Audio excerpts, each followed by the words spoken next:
today is all improv, so we're all just kind of working with ideas that we just kind of think of as we go, and we kind of play off each other, and it's fun to collaborate, but also have a sense of independence.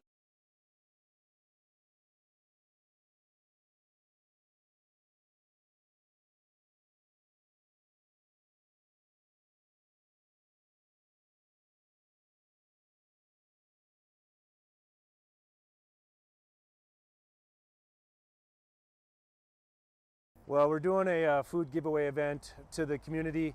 A lot of people are facing food insecurity at this time. As we can tell, we had to start about an hour early because we just had so many people lined up. So as people come up and they need whatever they need, volunteers are taking care of it. It's all contactless, so nobody has to get out, and just making sure whatever the greatest need. We're just getting the greatest good. When we're going until the food is out. As people are coming in, if they need 2 boxes and 2 gallons of milk, that's what we're giving. We don't want to leave anybody out. I was in the hospital, and I saw a flyer on the wall. And all the nurses were talking about taking people down there to get food and stuff. I got out last night, the hospital last night, and I said, man, I'm going to do this. When I came from Williston here, I lived on these streets for 3 years, caring. And that's what this is. That's the way I see it. Very helpful. I think it's going to be very helpful because I know people that are doing without. I think it's truly remarkable how much need there is out there. Like I said, we were going to start at noon, but we had so many people lined up. We started at 11, and volunteers have been working their tail off since then. I'm thankful for that. I think this shows that there is some huge needs in the community, and we got some things we got to address.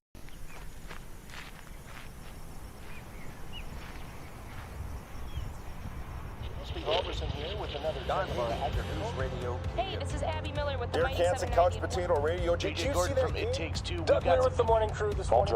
News Radio. Bailey Eiler with It Takes Two. This is Jack Michaels, Voices Force. Too tall. Joel Heitkamp here on the Mighty Sarah Heinrich. Tyler Axis, your home. The Mighty 790 and 104.7 FM KFGO. The names you know, the voices you trust.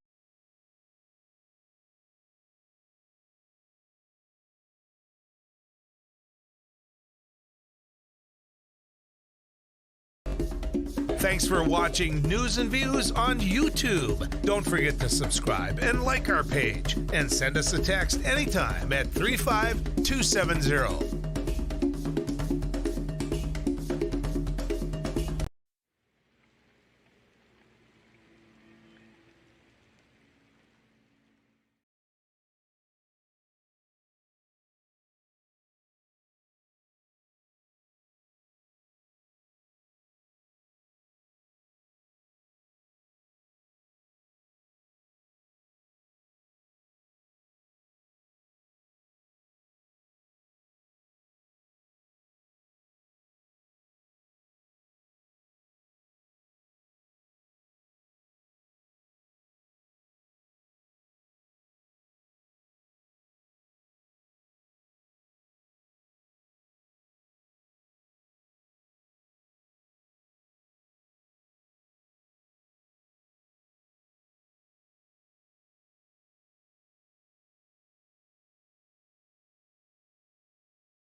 The Montana schools, they kind of have the same problem, right? I mean, No, but it should have been one.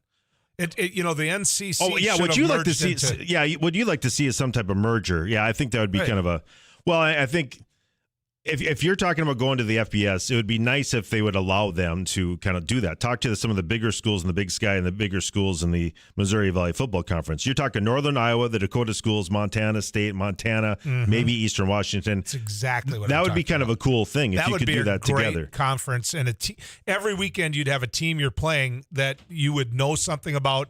That would be a natural rival. Yeah. That would be more like the NCC was, when the Missouri Valley, remember how the Missouri Valley poo-pooed the Dakota schools?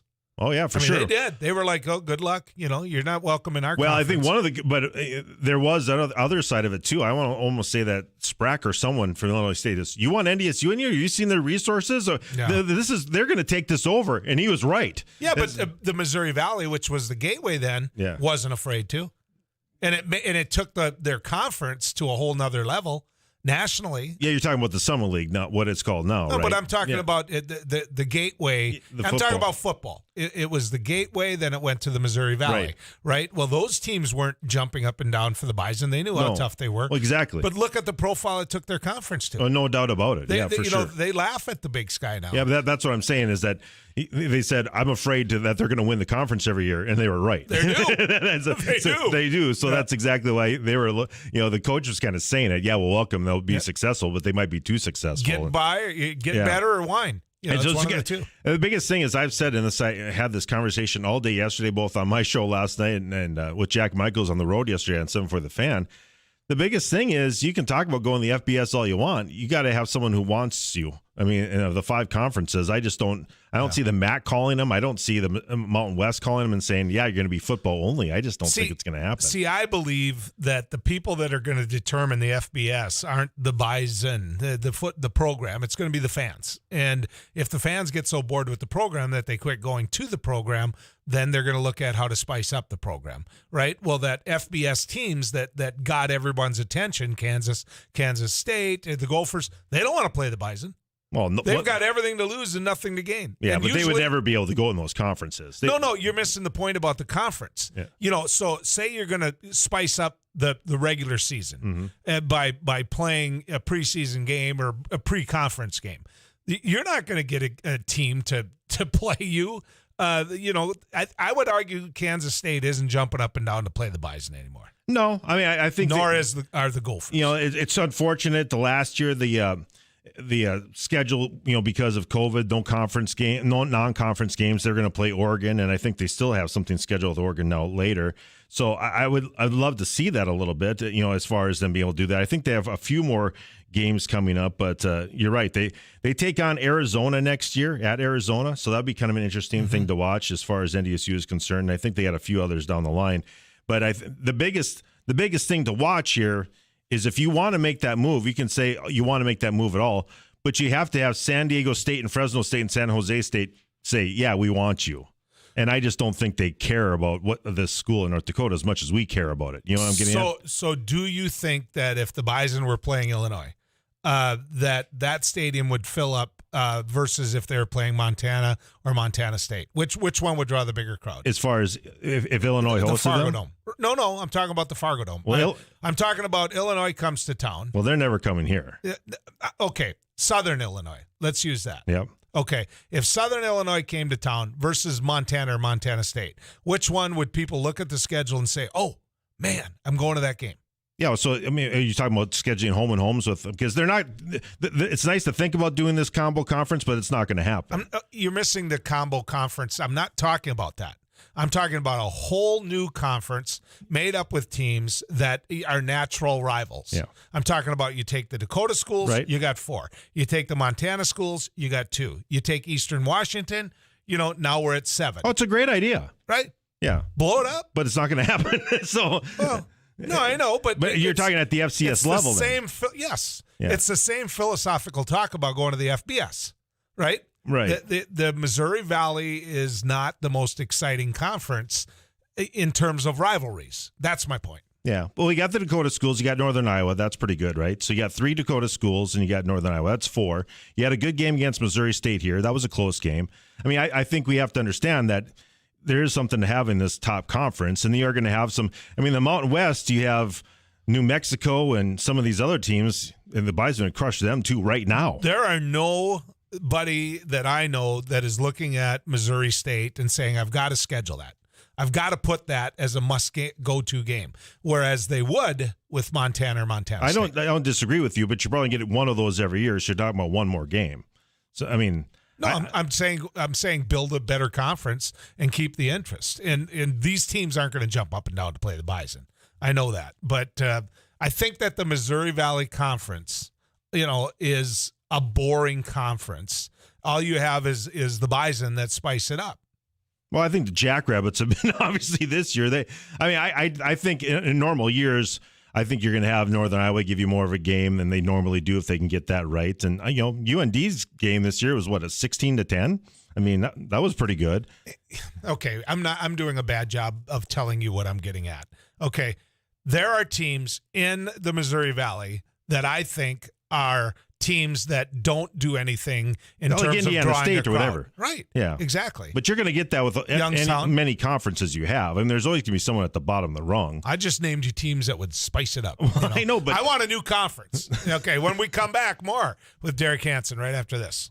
So today on MSUM campus, we're doing an ice jam, which is we're combining a bunch of percussion instruments with ice instruments, which are also going to be used in a percussive form. We're going to hit them with mallets, hammers, all those types of things.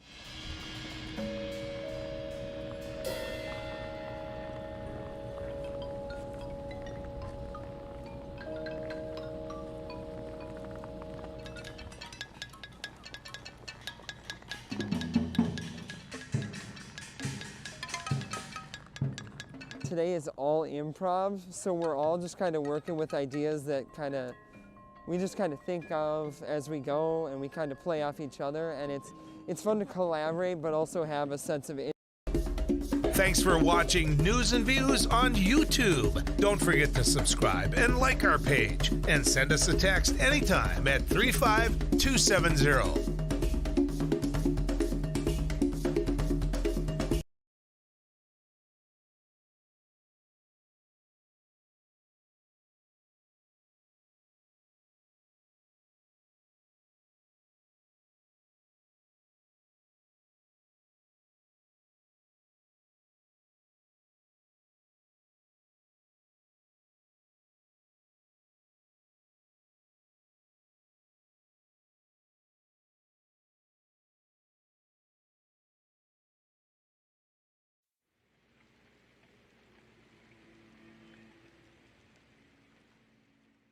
Well, we're doing a food giveaway event to the community.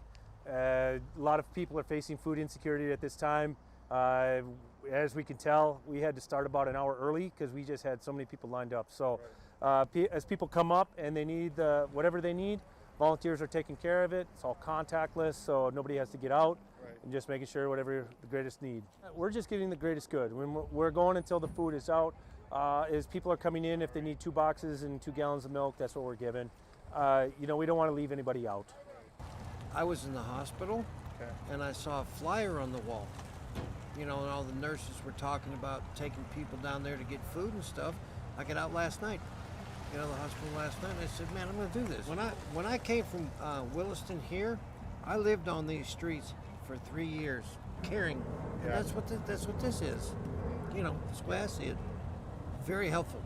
I think it's going to be very helpful because I know people that are doing without.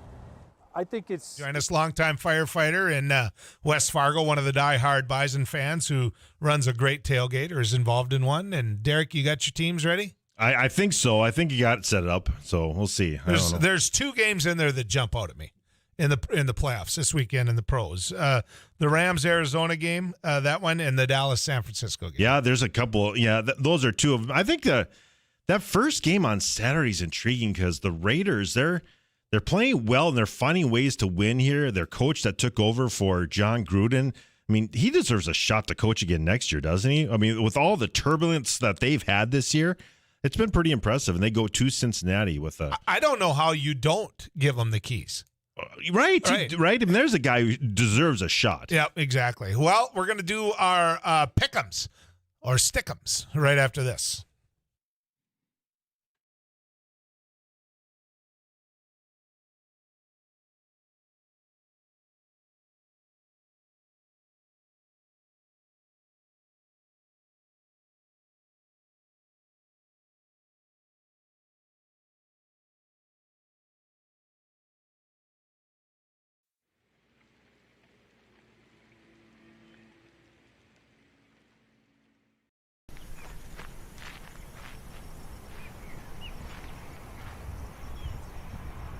Robertson here with another Dynamite After News Radio. Hey, this is Abby Miller with the Dear Mighty Kansas Couch 790. Potato Radio. Did you see that from It Takes Two. Doug Burgum with the morning crew this morning. Jerkins News Radio. Amy Eiler with It Takes Two. This is Jack Michaels, Voice of Sports. Joel Heitkamp here on the Mighty Sarah 7. Heinrich. Tyler Axis, your host. The Mighty 790 and 104.7 FM KFGO. The names you know, the voices you trust. So today on MSUM campus, we're doing an ice jam, which is we're combining a bunch of percussion instruments with ice instruments, which are also going to be used in a percussive form. We're going to hit them with mallets, hammers, all those types of things.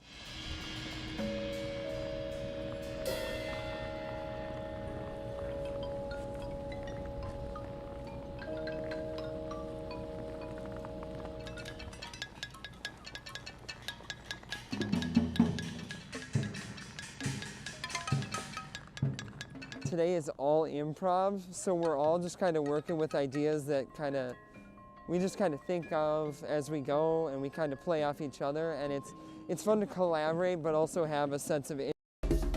Thanks for watching News and Views on YouTube. Don't forget to subscribe and like our page, and send us a text anytime at 35270. Well, we're doing a food giveaway event to the community. A lot of people are facing food insecurity at this time. As we can tell, we had to start about an hour early because we just had so many people lined up. So as people come up and they need whatever they need, volunteers are taking care of it. It's all contactless, so nobody has to get out, and just making sure whatever the greatest need. We're just getting the greatest good. We're going until the food is out. As people are coming in, if they need 2 boxes and 2 gallons of milk, that's what we're giving.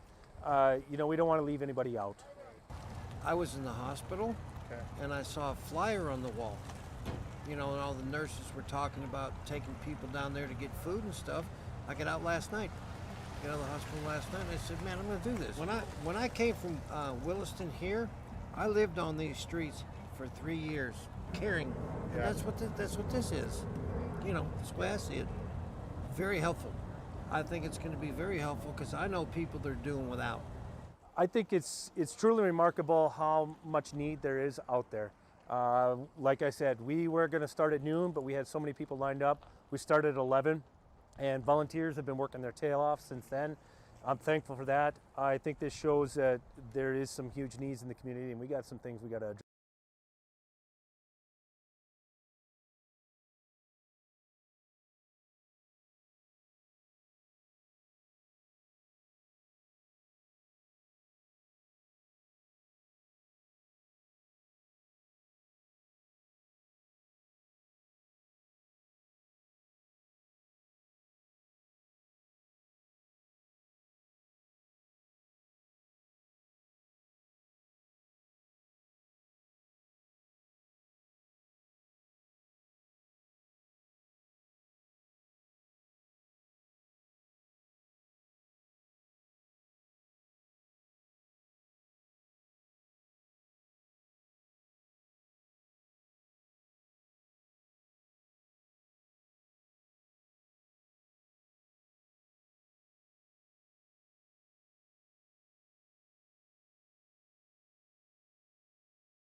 Yeah, well, that voice, the voice of Jack Michaels, well, it's on the road. Luckily, we've got Derek Hansen in here. Big D. Good morning. You ready with all this? No, but I'll figure it out. All right. Rusty Halverson's in here. How you been, buddy? Born ready, baby.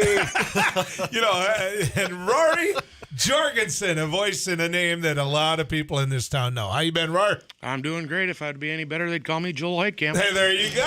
How many years were you a firefighter over in West Fargo? I put in 25 great years over there in that fine city. All right. And how many times have you been like one of the top tailgates in all Bison football? Oh, we try to step it up every week. There was an alligator cooked this year. Yeah, Scotty and Dan flew in an alligator, about a 6-footer, and put it on Lowell's big grill, of course, about the only grill in town that could handle it. And it fell off the bone. It was good? It was phenomenal. That grill, okay, the grill that he has, I told him, because he kind of backed away from grilling. He just gets it. I said, I'll buy that from you. Lowell is not the happiest person anyway. Can we just say that? He has a very firm way of talking to you. The verbiage that he gave me there made it clear, don't ask again, Rory. I don't even think he knows where it's at. He could not have been more clear where I could put that thought. He was just absolutely clear. All right, let's get to it a little bit. Let's get to the games. Obviously, less games than what we normally do here because we're into the playoffs. The 21-22 playoffs have begun, and, of course, Rusty's used to always going first. Sure. The Bengals and the Las Vegas Raiders. Well, the Raiders, they got into the playoffs. They beat the Chargers on Sunday night for folks that stayed up for that game. I am going to go in this game with the Bengals. Could be their first playoff win since 1990. Book it. Wow. 1990? Yes. He did his homework. Yeah. 1990. What do you got, Roy? I'm going with my heart. I'm a Raiders boy. Oh, really? Oh, yeah. I didn't know that. I thought you were a Viking boy. No, for years I was a Raiders guy, and then I threw all my stuff away till I saw Al Davis's obituary in the paper. Oh, wow. Man. And everything got better. Yeah, I don't know if him and Marge Schott went to the School of Ownership together or what. But it was just terrible. Man. Big He did win 3 Super Bowls, right? Yeah. I mean, Yeah, I don't think he knew that they won. Man, I know a guy who's a Raiders fan. This is back in the 80s, and he named his kid Allen Davis. And that was, the middle name. So, wow. So I guess you guys have different opinions on the owner. One thing about Al Davis, you either liked him or you didn't. There was nobody, No, that's true. That's like the Cowboys. The Raiders and the Cowboys probably the two most polarizing teams. Wouldn't you agree? Exactly. And I don't think people hate the Raiders the way they used to. They're a very unlikable team. I remember when the Les Steckel year, when the Vikings went 3-13. They played at the Raiders, and it was like a fight every other. Remember that Tim Irwin was fighting Lyle Alzette? That was probably It looked like the Viking-Chicago game this year. It was just unbelievable. Yeah, so exactly. Well, and Gary Thorlton's actually building the house right next door to Mark Davis. Really? In Vegas? Yeah. Oh, wow. Wow, I'll have to come visit. Yeah, right. I was going to say, Gary, you want my cell? Bye. I'm going with Vegas, too, and I think this is how the game is going to end. Las Vegas is going to go down and score just like they did against the Chargers, just to break Zimmer's heart again, the fact that the guy that he cut, Daniel Carlson, got a game-winning field goal in the playoffs the week that he was fired. So there's a lot of heat on that. Well, it hardly matters. Zimmer's out of a job, but I'm gonna take Cincy, just because I want them to. There you go. For me, and hopefully my buddy up in Williston's listening, The Rock, Steve Slocum. The guy gets up in the morning and he looks at his wife and goes, Raiders. Everything he does is based upon the Raiders. All right, so we got Buffalo, New England. That's going to be in Buffalo. Rory, who do you got? I think Buffalo's finally going to get over the hump and take New England out. I think they'll beat them by 10. Why? Just they're getting enough pieces. They look like they're blending well, and New England's up and down, hit or miss on most of their games, and they don't have that. I don't know, that big star that they've always been used to leaning on that guy's back, like when they had Brady. Okay, Derek. I like Buffalo too. I love Josh Allen. I like how he plays. He's gritty. He seems to have that intangible.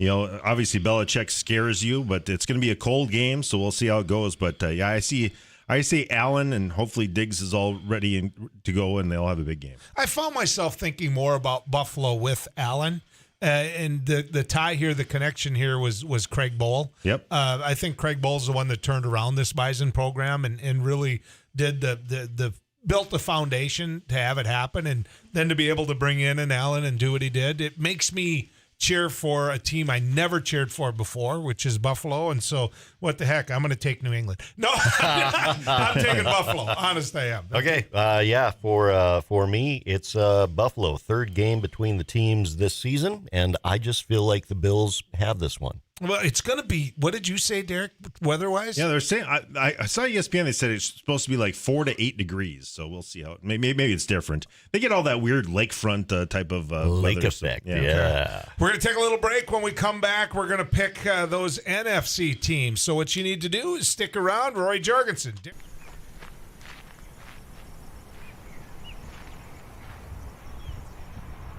Roberson here with another News Radio. Hey, this is Abby Miller with the Derek Mighty Hansen, 790. Couch Potato Radio. Did you see that from It Takes Two. Doug Burgum with the morning crew this morning. News Bailey Eiler with It Takes Two. This is Jack Michael, Voice of Sports. Too tall, Joel Heitkamp here on the Mighty Sarah Heinrich. Tyler Axis, your host. The Mighty 790 and 104.7 FM KFGO. The names you know, the voices you trust. Well, we're doing a food giveaway event to the community. A lot of people are facing food insecurity at this time. As we can tell, we had to start about an hour early because we just had so many people lined up. So as people come up and they need whatever they need, volunteers are taking care of it. It's all contactless, so nobody has to get out, and just making sure whatever the greatest need. We're just giving the greatest good. We're going until the food is out. As people are coming in, if they need 2 boxes and 2 gallons of milk, that's what we're giving. We don't want to leave anybody out. I was in the hospital, and I saw a flyer on the wall. And all the nurses were talking about taking people down there to get food and stuff. I got out last night. Got out of the hospital last night, and I said, man, I'm going to do this. When I came from Williston here, I lived on these streets for 3 years, caring. And that's what this is. That's the way I see it. Very helpful. I think it's going to be very helpful because I know people that are doing without. I think it's truly remarkable how much need there is out there. Like I said, we were going to start at noon, but we had so many people lined up. We started at 11, and volunteers have been working their tail off since then. I'm thankful for that. I think this shows that there is some huge needs in the community, and we got some things we got to address.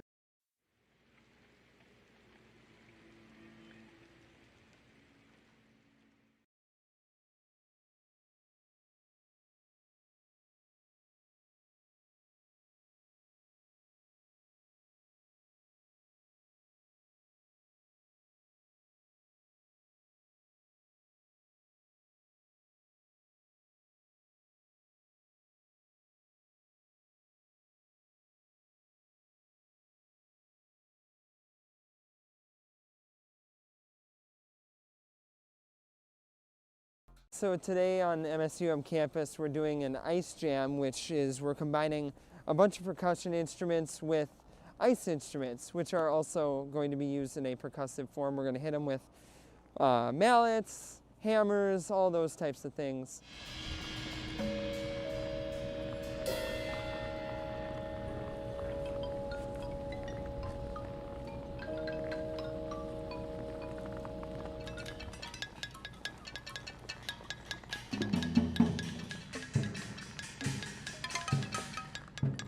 Today is all improv, so we're all just kind of working with ideas that we just kind of think of as we go, and we kind of play off each other, and it's fun to collaborate but also have a sense of. Thanks for watching News and Views on YouTube. Don't forget to subscribe and like our page, and send us a text anytime at 35270.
the only new article of clothing he's had for quite some time. So he's got a lot of underwear. He's got a lot.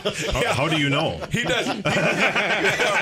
Well, we share stories. It's a Williston thing. He might lie on air, but he said he does because he doesn't do laundry. So, he just buys them. Yeah, he just buys them. He's like, I haven't done Al laundry. Bundy-ish, huh? Yeah, exactly. So in honor of my good friend Jack Michaels, I'm taking San Francisco, and I'm not lying this time.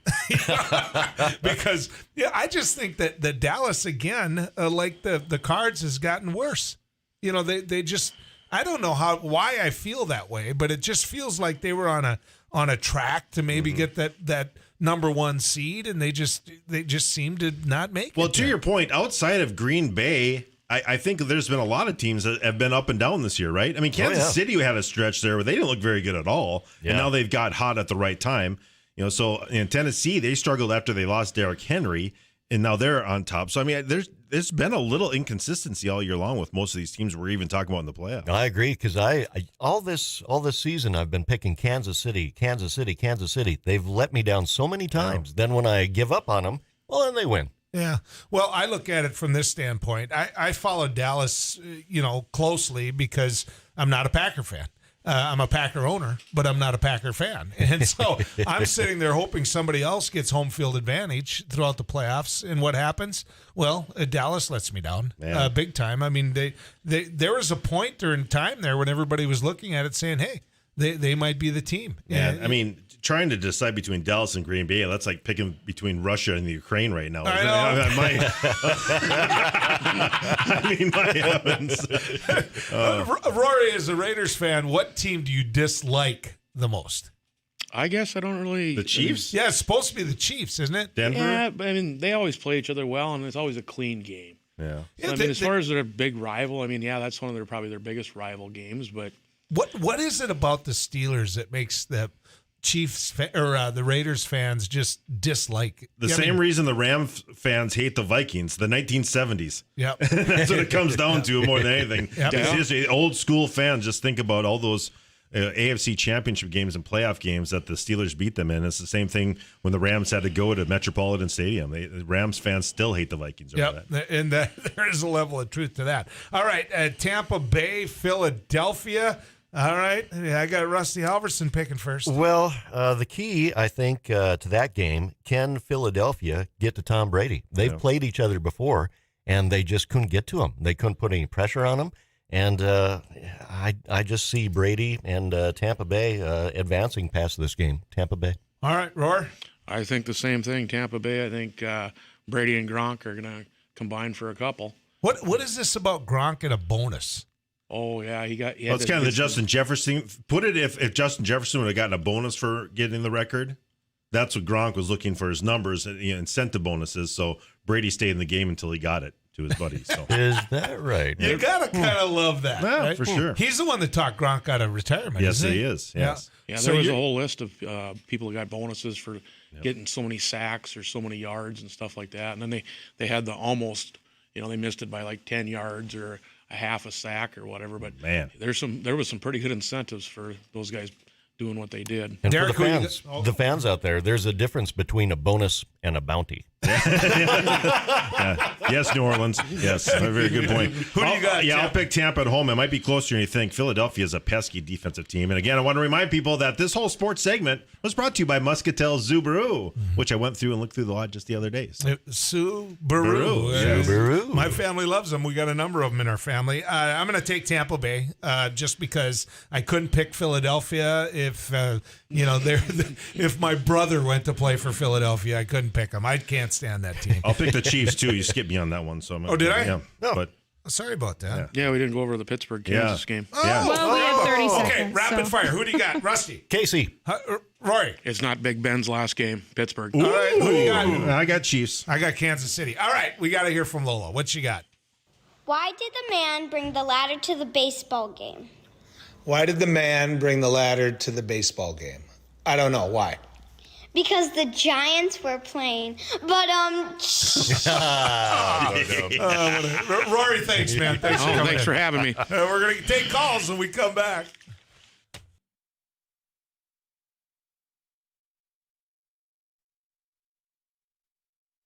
Well, we're doing a food giveaway event to the community. A lot of people are facing food insecurity at this time. As we can tell, we had to start about an hour early because we just had so many people lined up. So as people come up and they need whatever they need, volunteers are taking care of it. It's all contactless, so nobody has to get out. And just making sure whatever the greatest need. We're just getting the greatest good. When we're going until the food is out. As people are coming in, if they need 2 boxes and 2 gallons of milk, that's what we're giving. We don't want to leave anybody out. I was in the hospital, and I saw a flyer on the wall. And all the nurses were talking about taking people down there to get food and stuff. I got out last night. Got out of the hospital last night, and I said, man, I'm going to do this. When I came from Williston here, I lived on these streets for 3 years, caring. And that's what this is. That's the way I see it. Very helpful. I think it's going to be very helpful because I know people that are doing without. I think it's truly remarkable how much need there is out there. Like I said, we were going to start at noon, but we had so many people lined up. We started at 11, and volunteers have been working their tail off since then. I'm thankful for that. I think this shows that there is some huge needs in the community, and we got some things we got to address.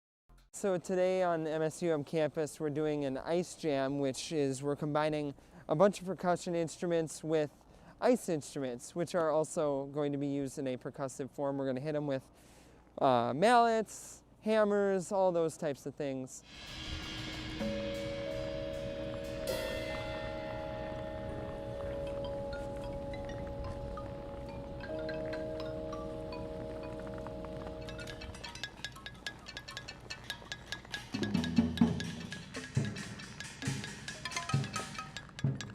Today is all improv, so we're all just kind of working with ideas that we just kind of think of as we go, and we kind of play off each other, and it's fun to collaborate but also have a sense of here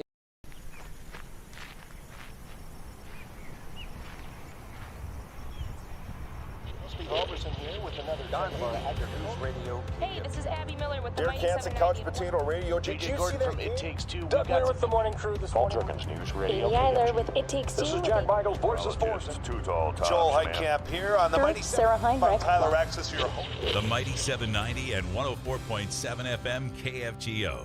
The names you know, the voices you trust.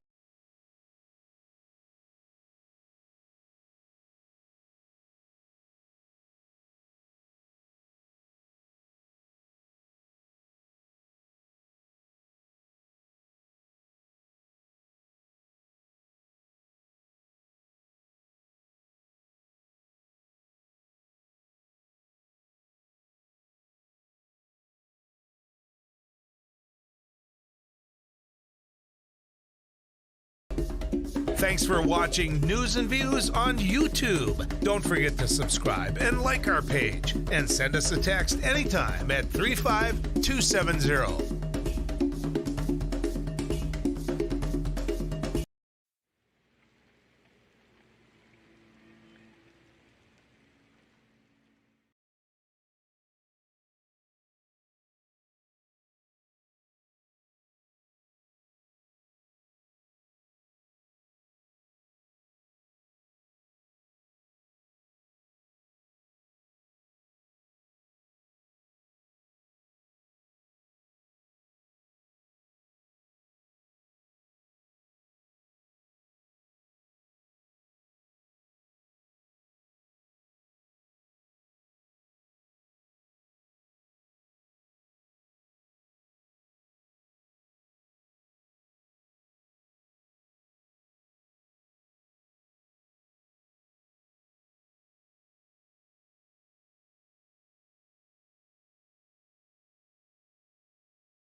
On your phone?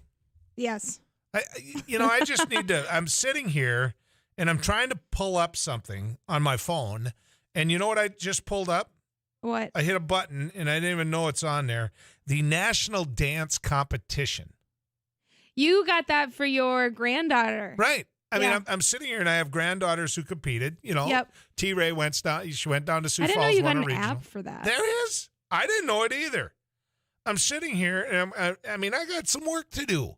And the next thing you know, I'm sitting here looking at the national, dance competition. And I'm like, I understand that I've got my, Major League Baseball app. I've got my Major League, the NFL The app. important ones, yeah. The important ones, but I don't know. Yeah, I have no idea why I have.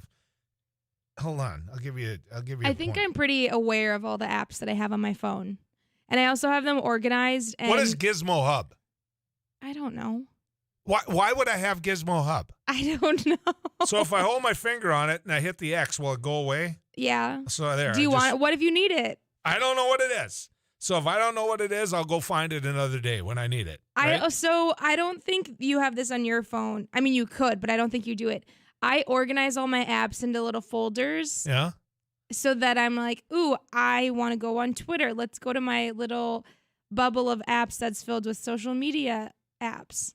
And yours are just kind of scattered everywhere. And when I try to use your phone to find something, I'm lost. What is certify whatever? That's something for work. Oh, so I got to have that? Right on. Yeah, you should keep that. Okay, I'll keep that one. I've used that on your phone before. Okay, that's good. Yeah. Let me see. And well, I need that one. I need a Google Calendar. I have mine on my phone. I think that I am your calendar, so you therefore don't need Google Calendar on your phone. Okay, smart pants. All right. I'm sitting here. I'm getting rid of that. I mean, think of how many people have this. Now, do these take up, They take up space, yeah. But do they take up battery? Do they take up, do you pay for them? What is this about?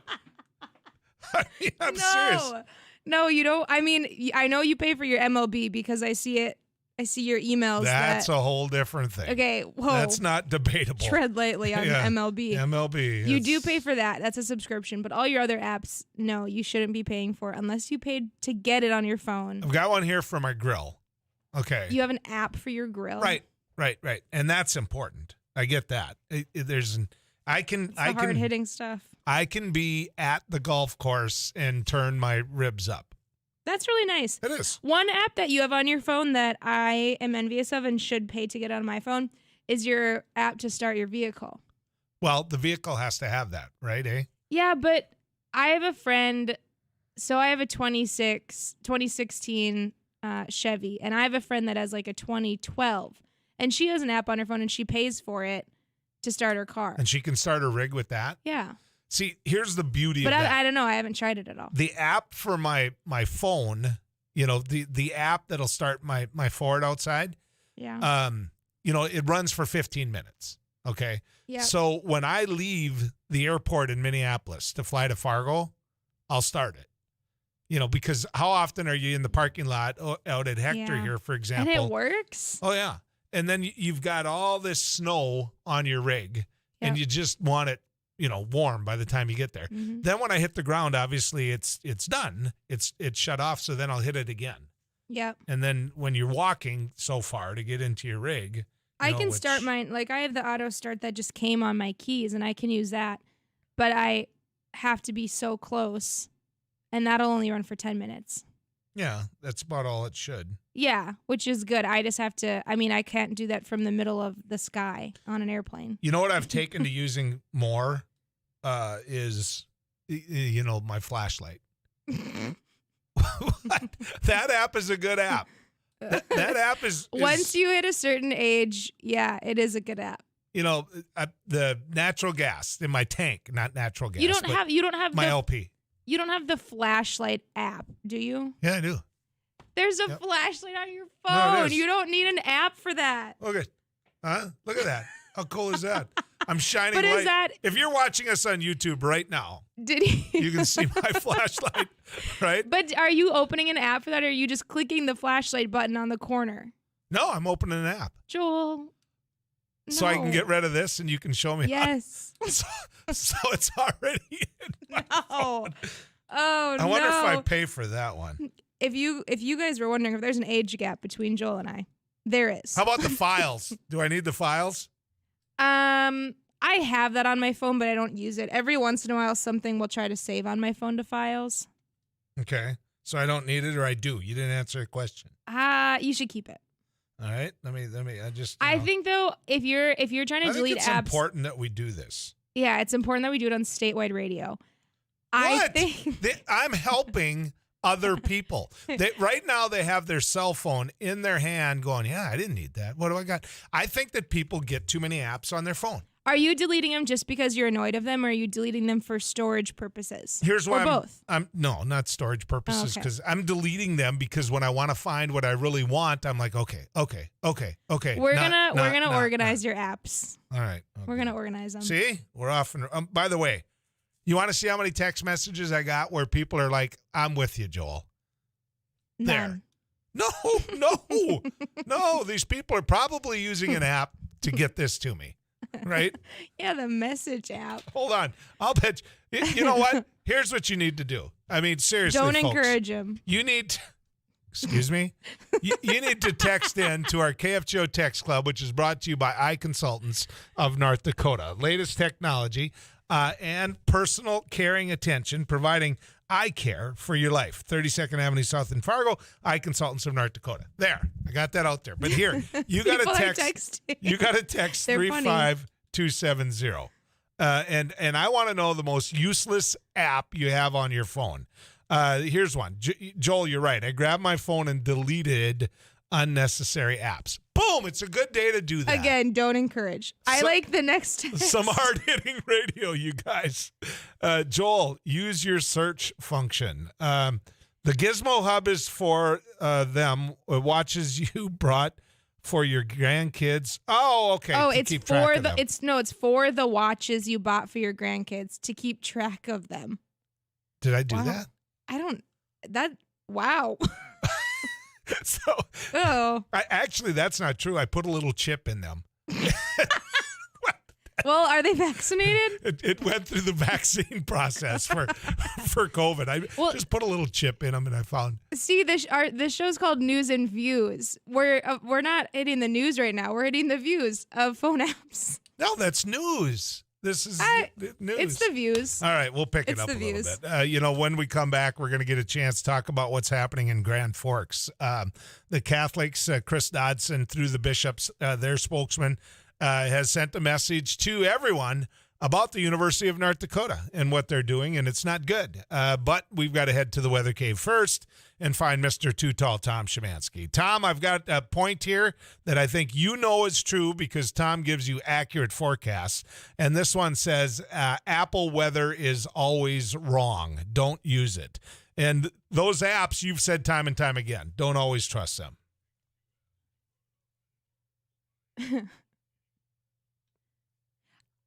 I like my. I did bring it up. I like mine for the sense of getting the temperature and weather alerts. Yep.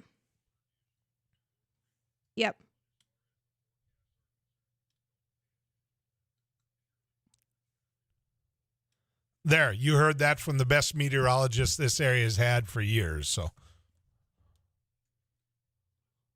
Well, no, but they have listened and they trusted you for years. So there, good information.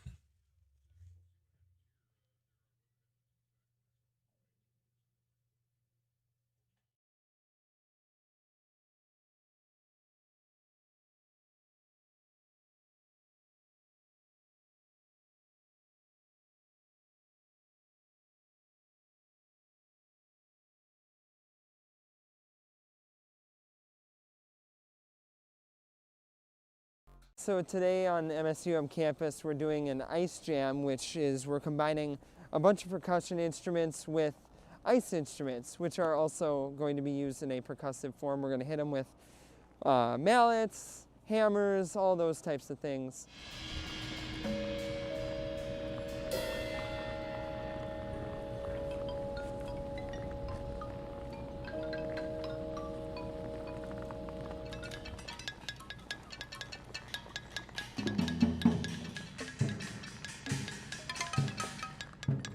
Today is all improv, so we're all just kind of working with ideas that we just kind of think of as we go, and we kind of play off each other, and it's fun to collaborate but also have a sense of.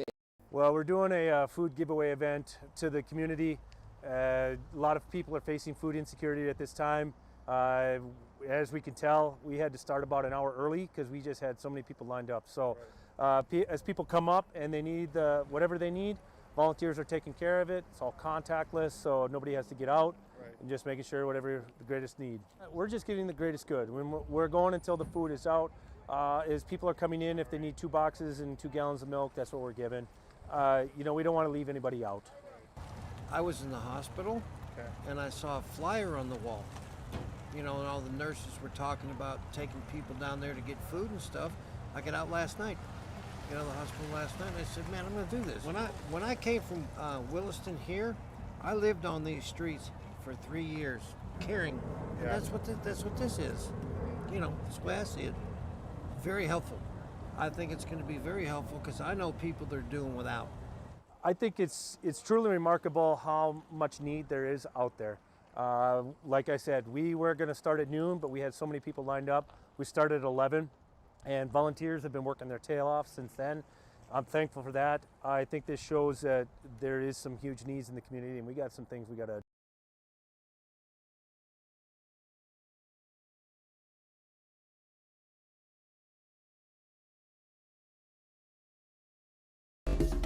Thanks for watching News and Views on YouTube. Don't forget to subscribe and like our page, and send us a text anytime at 35270.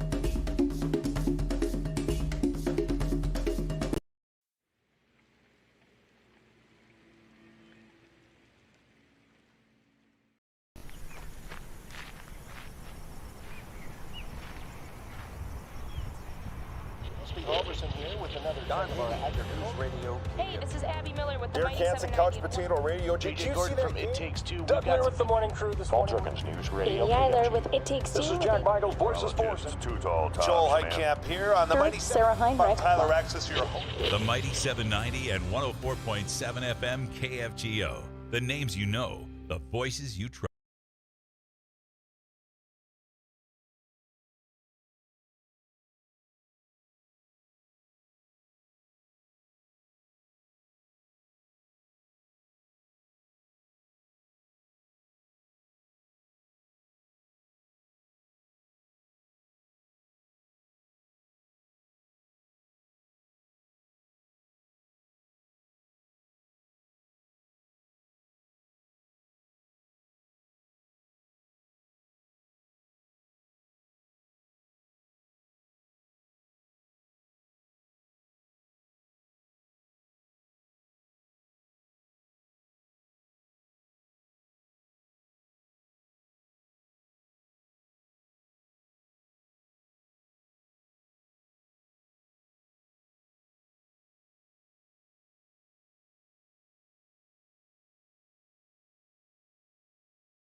Dakota is developing a policy to meet the criteria that they have to meet. Really what they're doing is they're developing a policy to deal with gender inclusion. And what they're doing is meeting the rules that they have to live by to implement federal law, Supreme Court rulings, State Department of Labor and Human Rights policy, and the State Board of Higher Education policy. Now, what this is about transgender. This is about the rights that a transgender student has, and whether you refer to that individual as a he or she. I mean, that's what this is about. This is about acknowledging that transgender individual by calling them what they feel they are and are. Okay?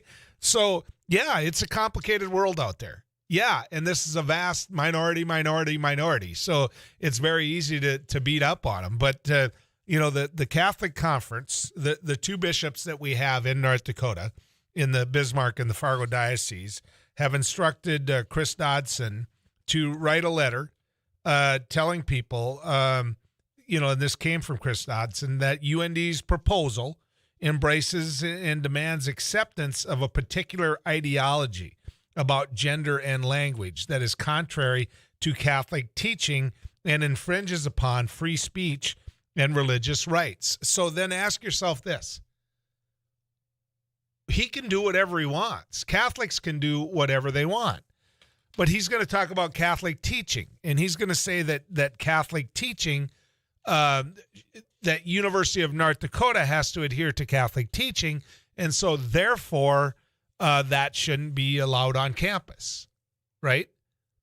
So why?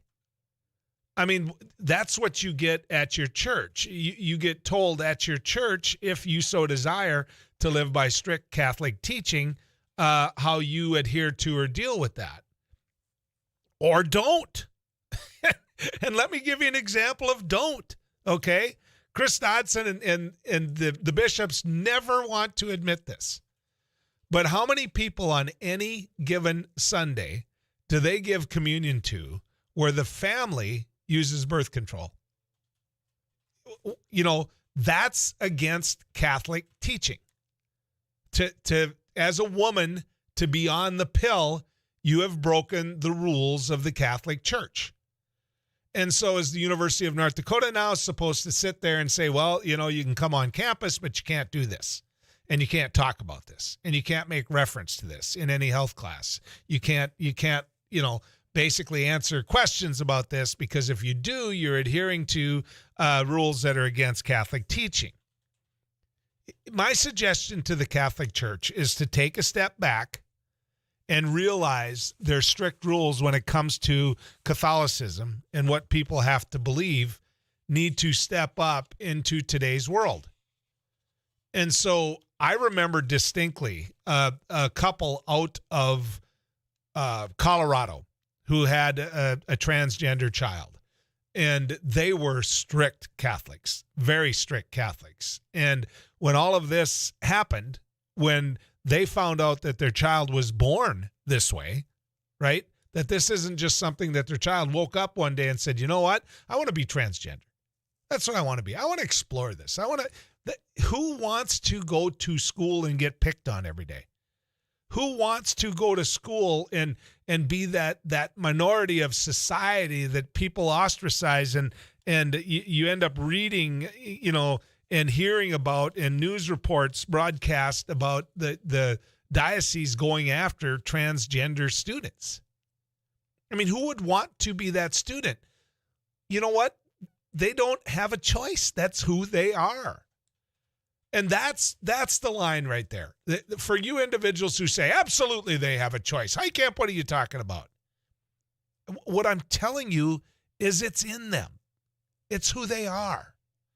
No different than whether or not you're heterosexual, in my case. I mean, there's no difference there. I was born that way.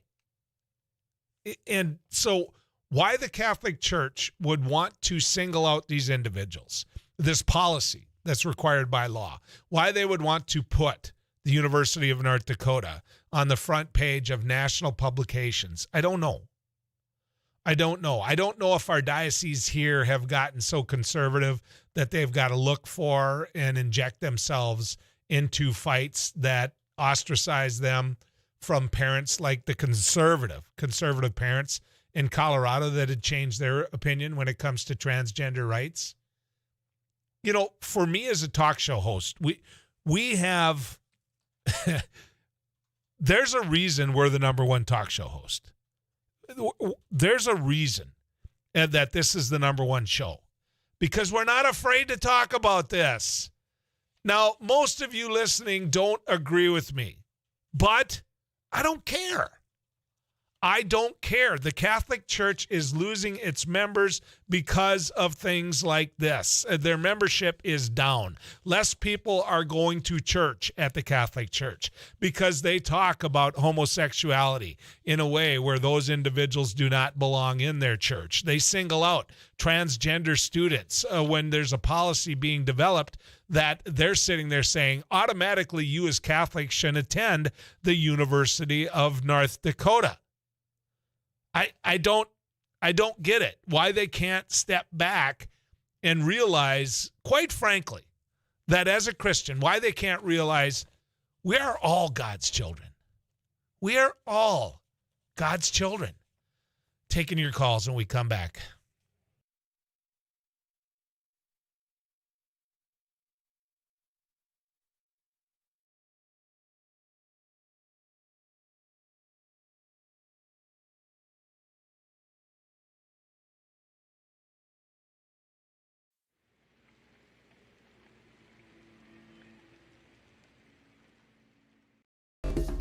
Thanks for watching News and Views on YouTube. Don't forget to subscribe and like our page, and send us a text anytime at 35270.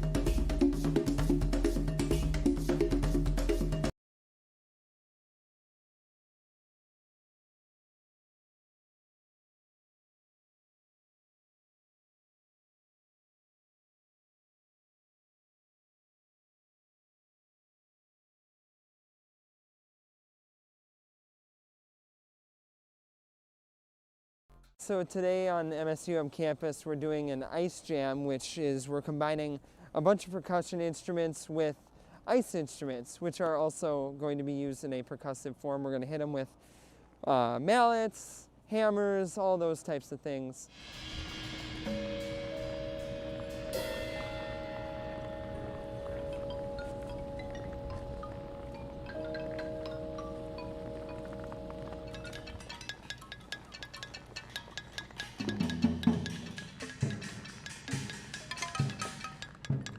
Today is all improv, so we're all just kind of working with ideas that we just kind of think of as we go, and we kind of play off each other, and it's fun to collaborate but also have a sense of.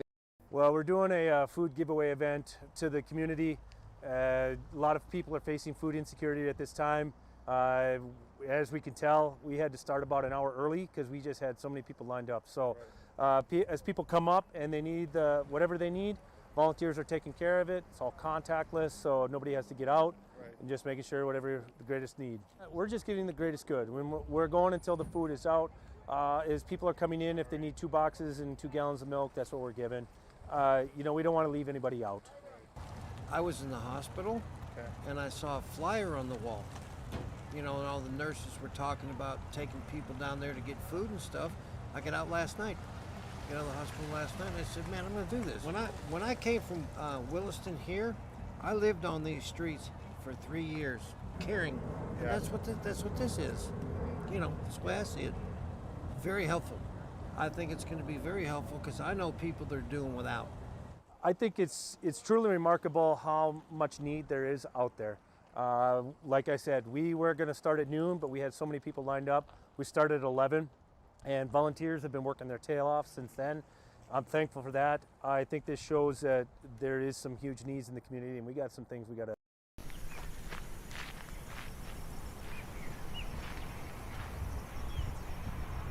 Halverson here with another Hey, this is Abby Miller with the Derek Mighty Hansen, 790. Couch Potato Radio. Did you see that? It Takes Two. Doug Miller with the morning crew this morning. News Radio. Amy Eiler with It Takes Two. This is Jack Michaels, Voices Forces. Too tall tops, Joel man. Heitkamp here on the Mighty Sarah Heinrich. Tyler Axis, your host. The Mighty 790 and 104.7 FM KFGO.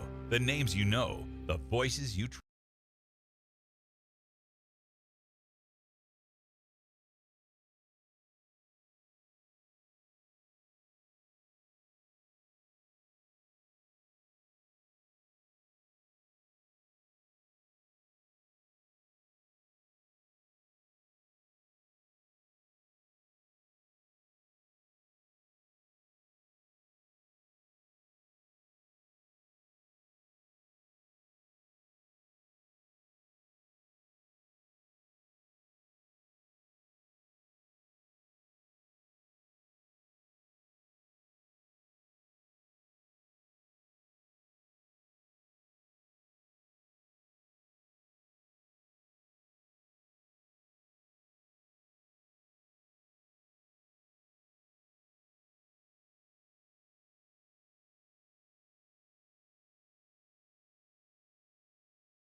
Champions? No, if I was drinking a non-alcoholic or an alcoholic beverage at home, it'd be the Chalice of Champions.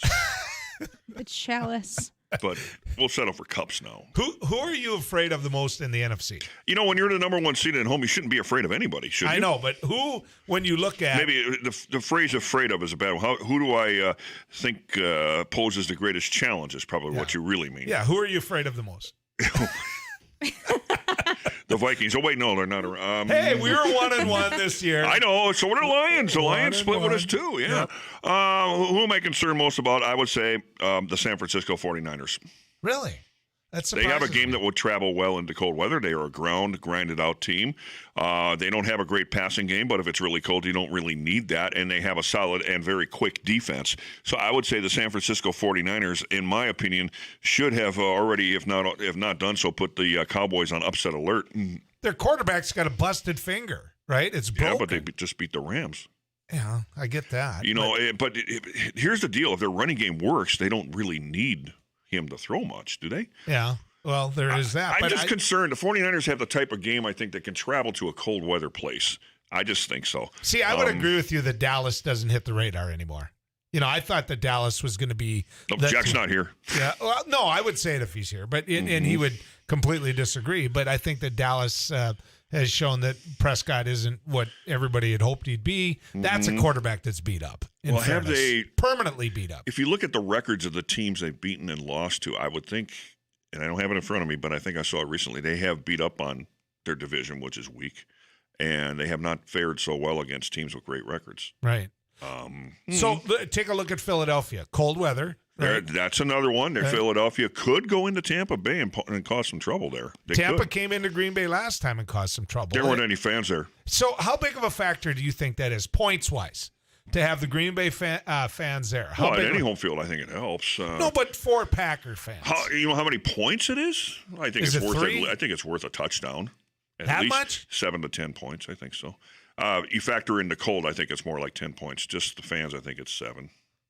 Interesting. I think it makes a difference when you're trying to run your offense when the fans are yelling at full throat at you. So I think it does. The Rams, Arizona, nothing there to fear nothing there to look out for out of those two teams. Stafford throws a lot of picks. He's kind of a Brett Favre-ish guy, and also the Cardinals. We've already beaten them at their place. I'm not really concerned too much about either one of those two teams. Okay, let me ask this because he's healthy, he's great, he's Hall of Fame. He's one of the two best quarterbacks in the NFL, including yours. I think right? he's the best, but well, I mean, you'd have to look at the record and say. But I don't say that about too many opposing quarterbacks. Right, he's in his mid-40s. Yeah, but, I know he's amazing. You know, if he comes into Lambeau, I realize that's a cold weather stadium. He's playing down in Tampa, but he played in New England. Exactly, that's what I was building up to. So, you know, I wouldn't want to play Tom Brady in a playoff game. I'm not really worried about playing anybody, but just the Tom Brady factor is something to watch out for. They have a lot of injuries over there, too. Is Fournette back? Yeah. Yes. Yeah, okay. He concerns me. He's back. Derek's going to come running in here and say I'm wrong, but I think I read that he was back. Did they get a receiver to fill the shoes of Antonio Brown? No. They haven't. Okay. Well, you gotta ask yourself whether or not. I mean, how big of a factor was Antonio Brown the last how many weeks? Yeah. I would say the teams that concern me the most, and they're not necessarily in any order, the team you just mentioned, the 49ers, and if the Eagles can somehow upset Tampa Bay, then they play in Green Bay right away because they would be the highest seed. So if they win, then they're going to Green Bay. So the Packers had home field advantage, throughout last time, right? They did. Okay. Going through Green Bay is not easy. It's not an easy thing. But you know what, though? Ever since Michael Vick came in, I think it was the year 2005 and beat them, they had never lost a home game in the playoffs prior to that. They're barely over 500 at home in playoffs. I mean, it's not like this place that nobody has a chance. But having said that, I'd rather play at home than on the road. Well, yeah. What's going on in the weather? Cold, snow. Back to you. No, there's going to be. You love the cold. I know. No, I don't. But anyway, you don't always get what you want. Reporting on it, maybe not. As Joel's favorite band ever once said, you can't always get what you want. But we're going to get 6 or more inches of snow, I think, roughly from Bottineau to Devil's Lake to Jamestown to maybe down to near where you live, Joel, and down into northeast South Dakota and southwest Minnesota. Surrounding that, much less snow. That would be later tonight through tomorrow evening. It won't be as much blowing snow. So winter storm warnings covering that. That's what we're looking out for. But some parts of northern Minnesota may get nothing at all. So what I'm watching, and I'll tell you more about throughout the morning, is where that cutoff line is. So what you're telling me is take the radio gear home and be ready at Studio South. I would say that'd be a good idea. Okay. Winter, right? Winter. It is what it is. Last year we got spoiled. What I like is you don't overdo. We're not getting a foot of snow, and we're not getting winds of 90 miles an hour. Is that what you're saying? Well, the winds of 90. House. I mean, I wouldn't be surprised if a place or two gets a foot, but I'm not going to say everyone's going to get it. All right. So well, my buddy Mike came over and widened out my driveway last night, so that's a good thing. So for now, thank you, Tom. Appreciate it. I'm sure we'll be talking more about the Packers next week. Ladies and gentlemen, when we come back, the governor of the great state of North Dakota, Governor Doug Burgum, right after this. Thanks for watching News and Views on YouTube. Don't forget to subscribe and like our page, and send us a text anytime at 35270.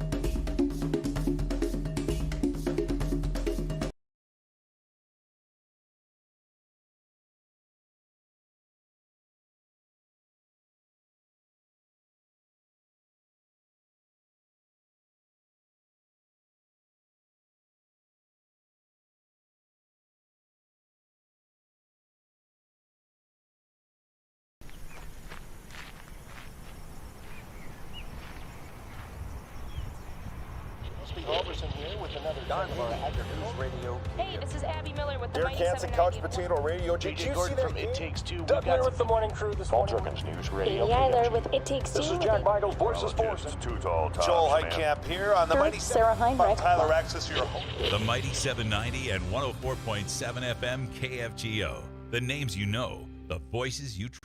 Well, we're doing a food giveaway event to the community. A lot of people are facing food insecurity at this time. As we can tell, we had to start about an hour early because we just had so many people lined up. So As people come up and they need whatever they need, volunteers are taking care of it. It's all contactless, so nobody has to get out. And just making sure whatever the greatest need. We're just giving the greatest good. When we're going until the food is out, as people are coming in, if they need 2 boxes and 2 gallons of milk, that's what we're giving. We don't want to leave anybody out. I was in the hospital, and I saw a flyer on the wall. And all the nurses were talking about taking people down there to get food and stuff. I got out last night. Got out of the hospital last night, and I said, man, I'm going to do this. When I came from Williston here, I lived on these streets for 3 years, caring.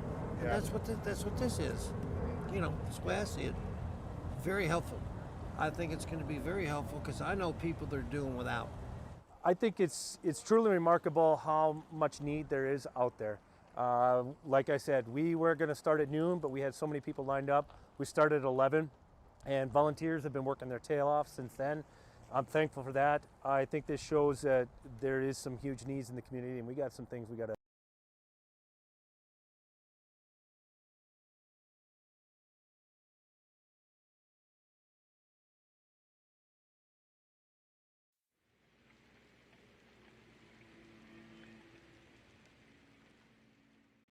So today on MSUM campus, we're doing an ice jam, which is we're combining a bunch of percussion instruments with ice instruments, which are also going to be used in a percussive form. We're going to hit them with mallets, hammers, all those types of things.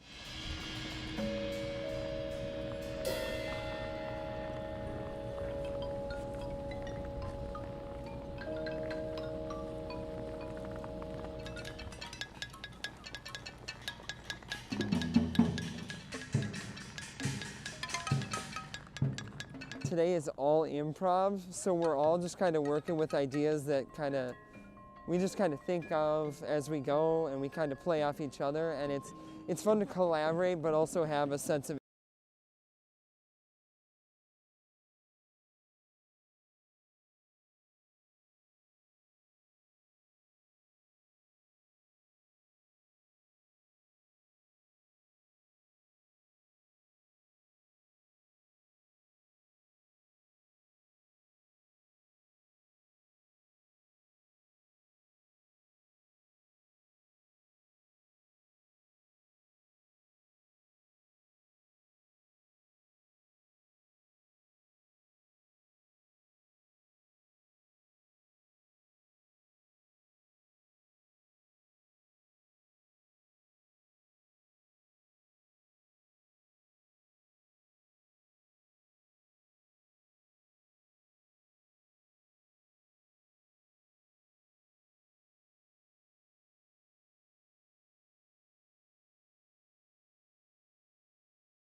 He answers his phone. He has people that actually say, yeah, we can work something out. Let's work out a time. That's a major difference. That's a major difference. We had governors before Doug Burgum that were accessible too. Jack Dalrymple wasn't afraid to come on a talk show that maybe didn't agree with him. Neither was John Hoeven, even though I would argue he didn't say too much. Ed Schaefer, certainly one of the best governors we had at communicating. So I appreciate the fact that Governor Burgum does this. I can never figure out for the life of me why the Attorney General won't do it. But I'm not going to involve the governor in that ridiculous conversation. All right, let's get to Governor Doug Burgum. Governor, good to have you back on News and Views. Likewise, Joel, always great to be with you. Good morning. Want to talk to you a little bit about this decision, if it's been backed away as a decision, but money came in to help rental housing, low-income people with rent during the COVID crisis, because we know a lot of them didn't pull in the income that they normally would have pulled in. And word got out through the Grand Forks Herald that $149 million of that money was going to be going back to the federal government far before the deadline to send it back, which is September. And, of course, that's happening through your administration. So I guess the big question, Governor, is why?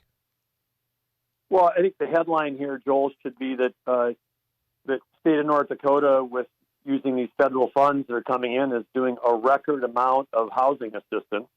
$200 million worth that wasn't here 22 months ago in terms of the federal dollars. And I just want to say again, North Dakota, we were so on top of this, so focused on keeping people in housing. We had our first COVID case in North Dakota on March 11th, 2020. And in April, just weeks after the first COVID case, we launched a emergency rental assistance program in North Dakota, and that was 8 months before the first federal check even arrived in North Dakota. So we were on top of that right off the bat. And then when they did start sending the money, they had these small state minimums. North Dakota, between two rounds of federal funding, got $352 million for housing. And so far, through the pandemic, we've done a fantastic job. We've focused. There's about 120,000 rental units in North Dakota. You take the bottom, 15% of that, the people that might be at risk of falling out the bottom of housing, and we've pushed over $18 million already into supporting those individuals. And now, as we ramp up, better systems, better website, better education, better local coordinators, we're tracking to be able to do $4 million a month of housing rental assistance for people between now and December of 2024. All of these would be records in North Dakota in terms of the amount of housing assistance we're giving out. So we're, very focused on it, want to help people that might have risk of falling out the bottom. But the bottom line is the federal government just spent a ridiculous amount of money on the small state minimum that didn't have anything to do with need in North Dakota, didn't have anything to do with the number of units we have. It wasn't here in a timely way. We had to get going 8 months before the federal money came. And so it's just the headline is really the federal government was just throwing cash at a problem without any solution. And then when they did, they put a bunch of restrictions on it. So the kinds of things, I asked a dozen questions. Who wouldn't? Hey, if we got this federal money, can we do A? Can we do B? Can we do C? Can we do E to help solve and help people in North Dakota? And the answer on all of that was no, because they had very tight restrictions on how that first tranche of money was going to be spent. So, we're sending back $149 million. We're keeping over $200 million.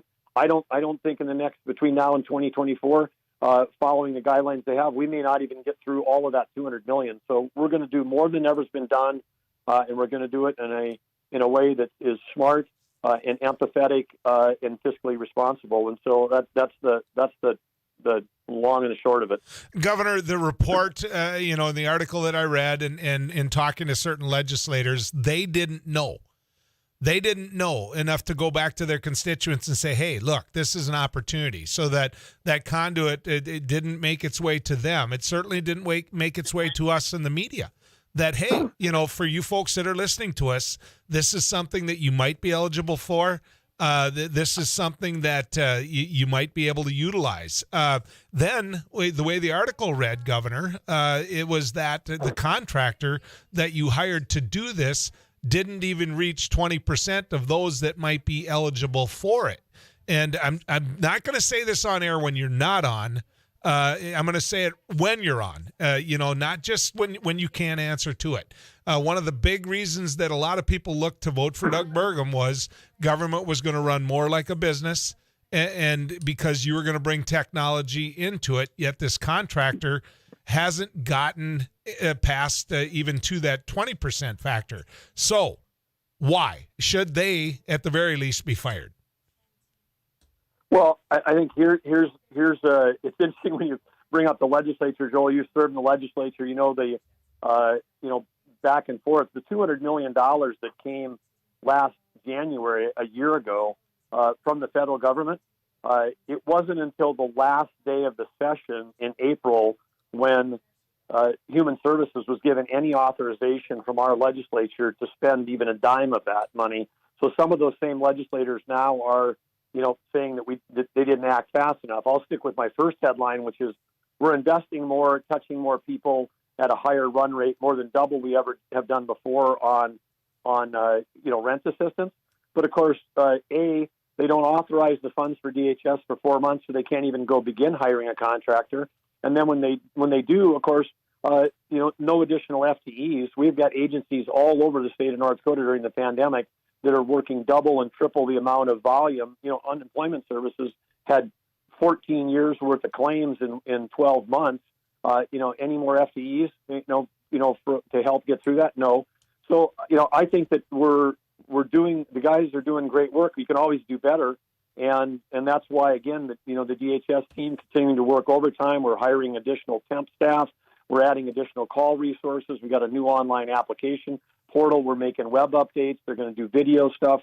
We've got 43 navigators now working in 14 community-based organizations to help renters navigate, particularly those people that may not have access to online. But I think the key thing, and again, I appreciate you highlighting this. This morning, we use your help. If people, have access to email and they need help, ndrenthelp@nd.gov, or if they want to go online, help is here at .nd.gov.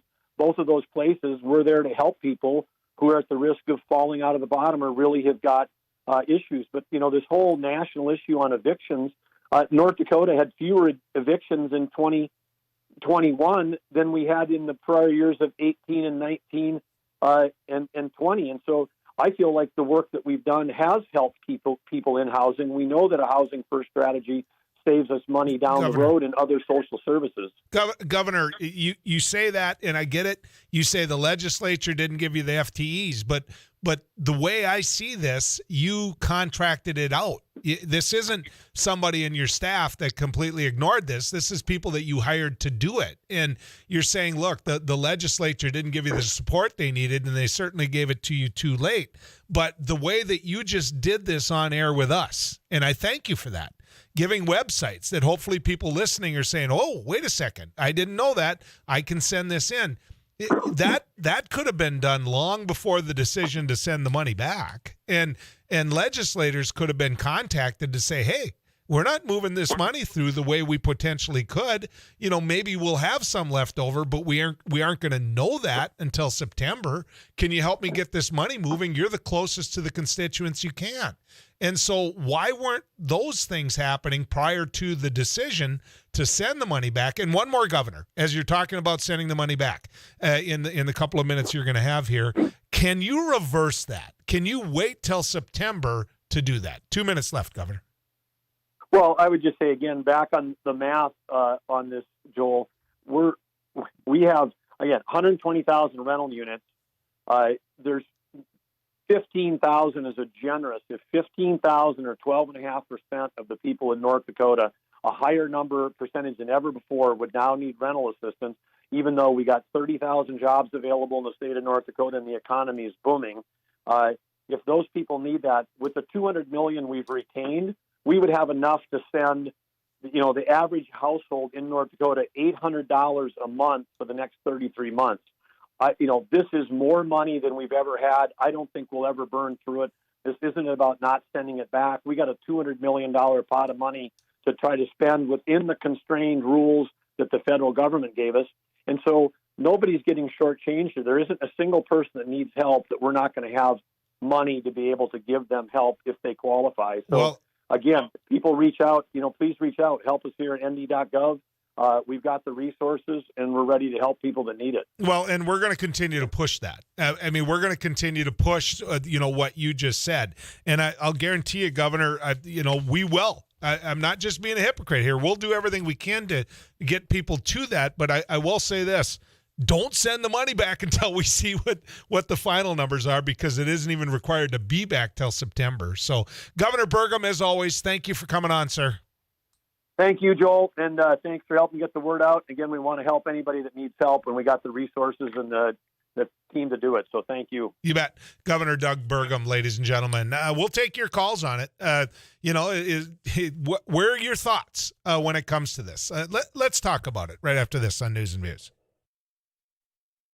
So today on MSUM campus, we're doing an ice jam, which is we're combining a bunch of percussion instruments with ice instruments, which are also going to be used in a percussive form. We're going to hit them with mallets, hammers, all those types of things.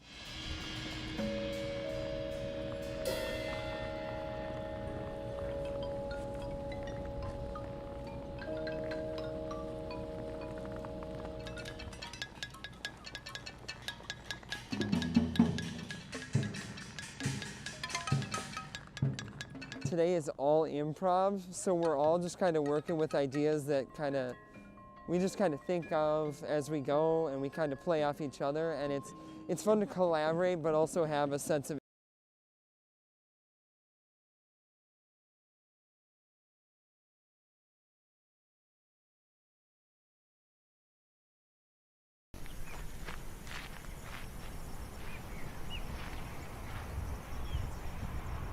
Roberson here with another Agri-News Radio. Hey, this is Abby Miller with the Derek Mighty Hansen, 790. Couch Potato Radio. Did you see that? It Takes Two. Doug We've got with the morning crew this morning. Jerkins News Radio. Katie Eiler with It Takes Two. This is Jack Michaels, Voices Forces. Too tall, Joel Heitkamp here on the Mighty Sarah Heinrich. Tyler Axis, your host. The Mighty 790 and 104.7 FM KFGO. The names you know, the voices you trust. Thanks for watching News and Views on YouTube. Don't forget to subscribe and like our page, and send us a text anytime at 35270. Well, we're doing a food giveaway event to the community. A lot of people are facing food insecurity at this time. As we can tell, we had to start about an hour early because we just had so many people lined up. So as people come up and they need whatever they need, volunteers are taking care of it. It's all contactless, so nobody has to get out, and just making sure whatever the greatest need. We're just giving the greatest good. We're going until the food is out. As people are coming in, if they need 2 boxes and 2 gallons of milk, that's what we're giving. We don't want to leave anybody out. I was in the hospital, and I saw a flyer on the wall. And all the nurses were talking about taking people down there to get food and stuff. I got out last night, the hospital last night, and I said, man, I'm going to do this. When I came from Williston here, I lived on these streets for 3 years, caring. And that's what this is. That's the way I see it. Very helpful. I think it's going to be very helpful because I know people that are doing without. I think it's truly remarkable how much need there is out there. Like I said, we were going to start at noon, but we had so many people lined up. We started at 11, and volunteers have been working their tail off since then. I'm thankful for that. I think this shows that there is some huge needs in the community, and we got some things we got to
There's a couple things in the interview that I wasn't able to get an answer to that I'd hoped I'd get an answer to, but you know what? He took the interview. And as I've said a number of times, I give the governor credit for that. Politicians that won't are just flat out chicken. Let's get to George. George, you're on News and Views.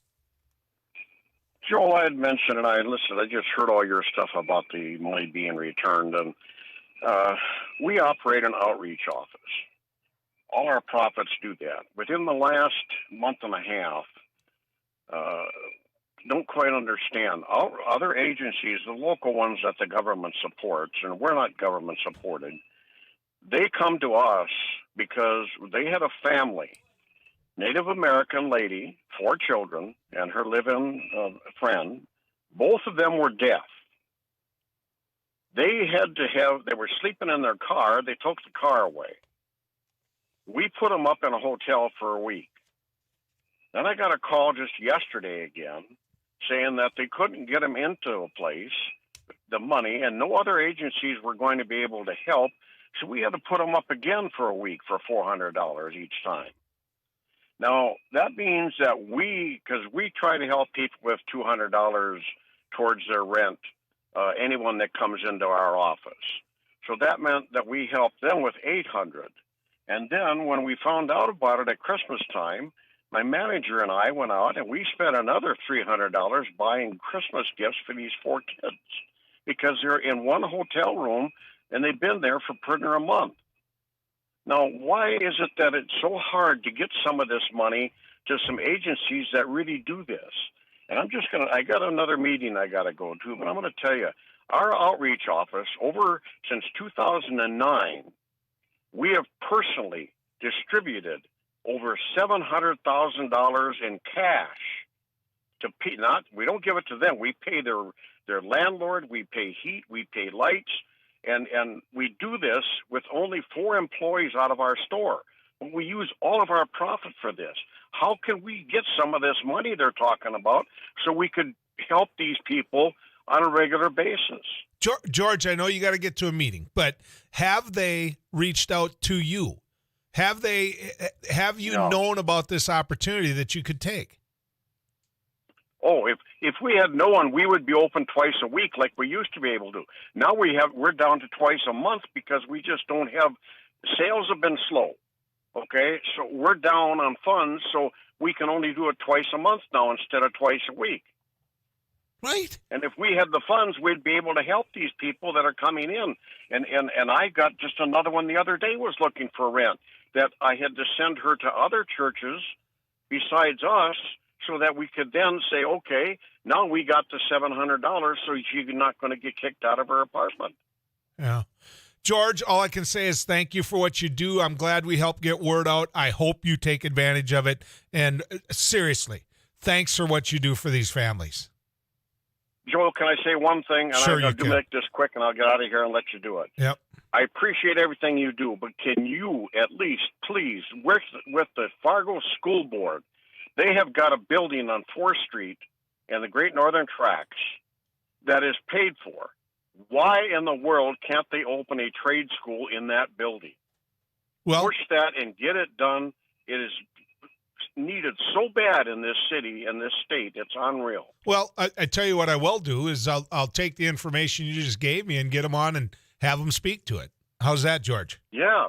All right. Man, unbelievable. You bet. Okay, Thanks you. for the call. You bet. And I mean it. Thanks for what you do. That's my point. Right there is exactly my point. You heard the governor of the state of North Dakota say that he doesn't think that they can move through this money. How do they know? How do they know? I'm going to give you an individual that for years has been advocating for people in need of money like this. One of the men that I had a privilege of being in a room with and serving with, and that's Tim Mathern.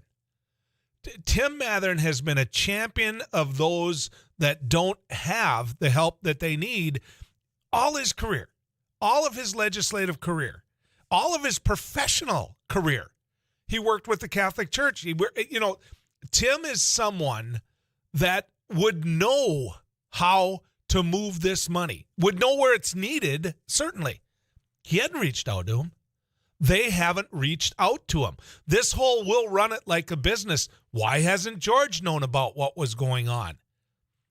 This right here, what I'm talking into, what we're doing on a statewide basis, this is a tool. This is a tool. And if that contractor that they hired hasn't been smart enough to use this tool, hasn't been smart enough to use legislators, and believe me, since we've broached this subject, a number of legislators from both sides of the aisle said, I didn't know about this. I mean, I didn't know about this. Now, that being said, there's no reward to the state for kicking back the money early. There's none. I don't know if they can make interest off it while they have it. I don't know that. That isn't the important thing. The important thing is making the money go to work. George didn't know about it. Tim didn't know about it. Legislators listen to this show. Some because they like me, some because they hate me, but they listen to the show because they're going to find out what's being talked about around the region, around their state. Many of them didn't know about it. And so we had Carla Rose Hansen come in here. She didn't know about this. Another strong advocate. We had Representative Josh Boucher. He didn't know about this.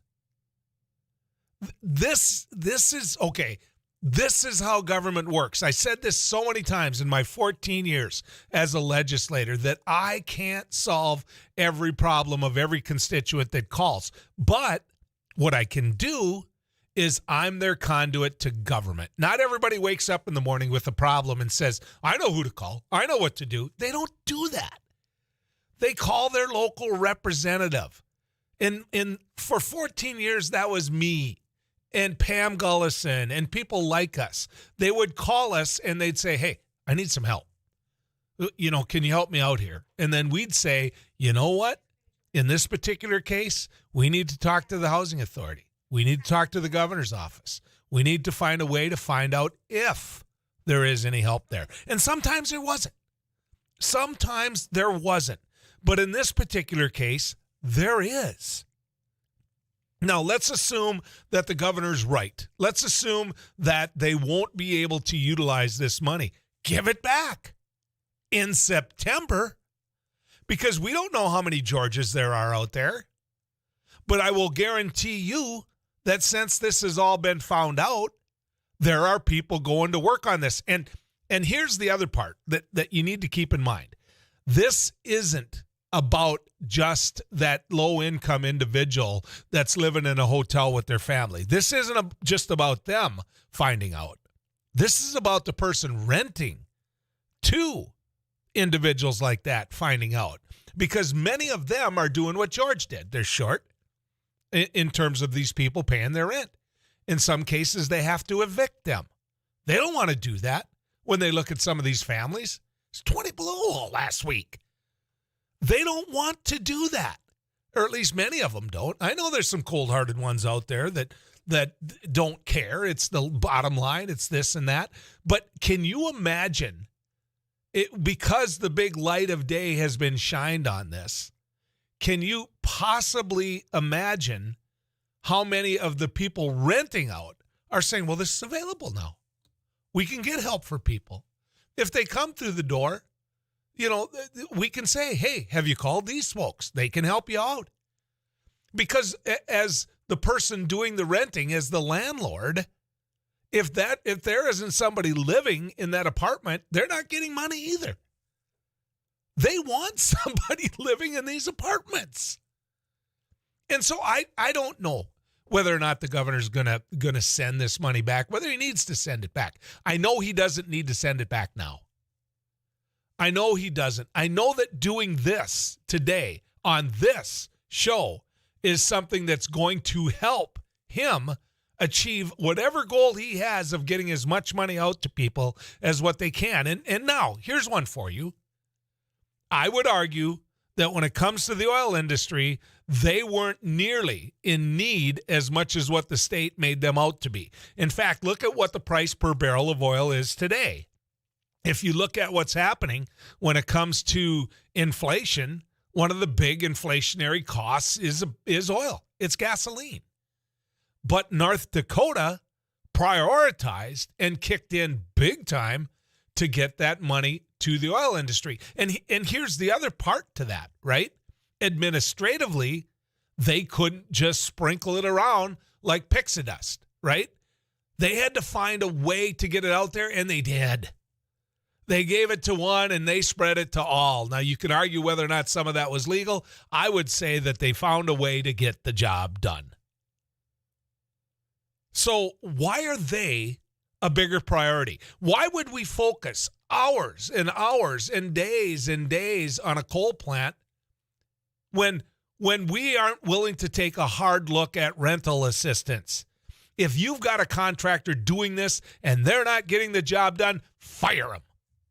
Fire them. And if you're not somebody who likes firing people, been there, done it. Give me the authority. Because I will tell you this, I'll have no problem walking in their office and saying, you know what, this high-tech world we live in, you apparently don't. This caring position we're supposed to be in, don't tell me you've got 10, 15, you can't even achieve 20% of the people that are eligible signed up. Talk to George. And you know what? Maybe you'll find out where that need is and who you need to talk to. Let's get to the Weather Cave and visit with Too Tall Tom. Tom, what do you got for us? Well, we got snow on the way, beginning northwest and north central later on.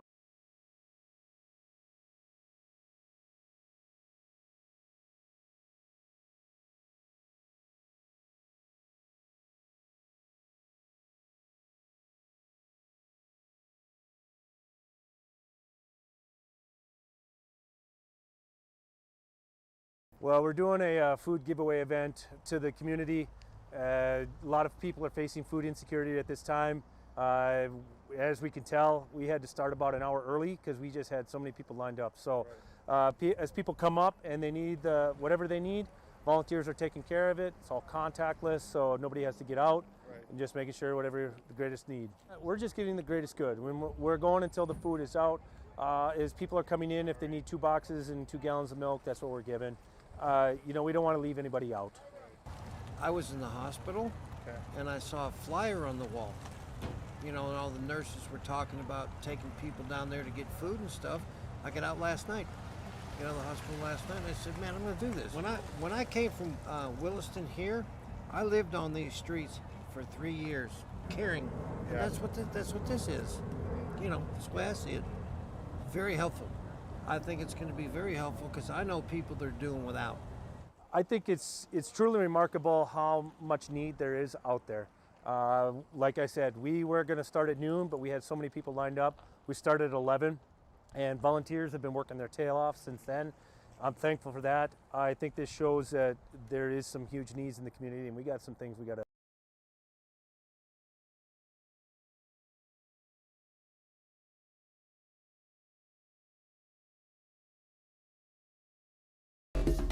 Thanks for watching News and Views on YouTube. Don't forget to subscribe and like our page, and send us a text anytime at 35270.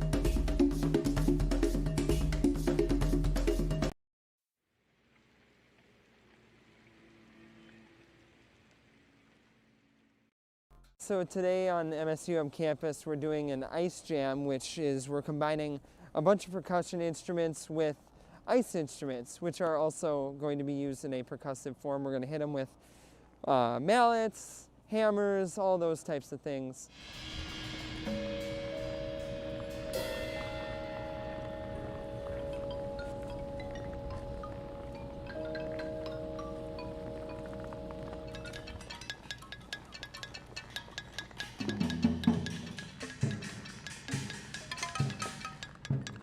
Today is all improv, so we're all just kind of working with ideas that we just kind of think of as we go, and we kind of play off each other, and it's fun to collaborate but also have a sense of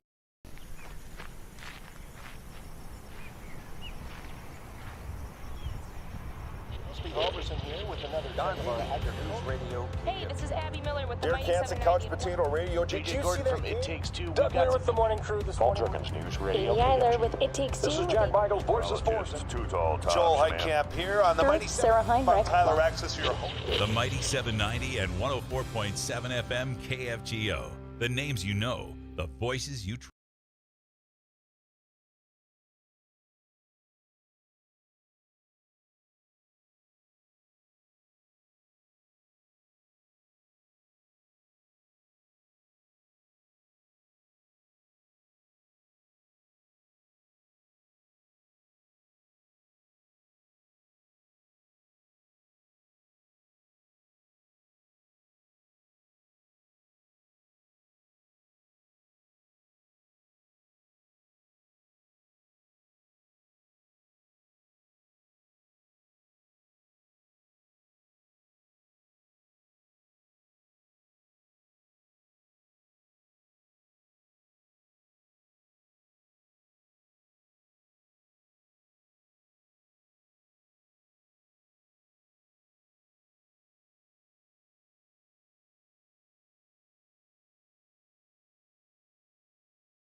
text messages in our Eye Consultants of North Dakota text club. And, of course, you're always welcome to call at the studio line here, our Laney's News and Views studio line. Your plumbing, heating, and cooling and electrical experts. You can call us at 1-800-880-5346. Somebody said perhaps the Catholic Church can help with this instead of bashing UND over transgender. Another one, Joel, the oil companies didn't need it, just like the overwhelming majority of farmers, concrete businesses, etc., who got obese amounts of PPP money. Joel, it sounded like the federal government gave the money a very narrow scope. Not just here is a bunch of money, have it. Shouldn't we know what money can be used before coming at it from the other end? I guess that's my point. If the federal government gave us too money, then first off, we don't know if they gave us too much money until we exhaust every opportunity we have to move it. And when you talk to some of these housing officials, they would argue that there is a greater need and that they didn't know about it. And so I'm sitting here talking about how in talk radio, through our show, we're starting to make people aware. But I want to add this. The genesis of my conversation on this came through the Grand Forks Herald. And I don't think it's fair for me to pretend that it started with News and Views. I'm just a conduit as well. And I also will say this, that when you don't call us, when you don't call legislators, when you don't call the Georges of the world that have been out there doing this and could be used as tools to move it, when you don't call the rentor, the landlords, then you're not doing the job. Then you're not. And please, Governor, please, you can send this money back if need be, but you don't have to send it until September. We have it until September. And I'll bet you the governor's office didn't know about George. When we come back, Jason Hicks, commander of the United Patriotic Bodies.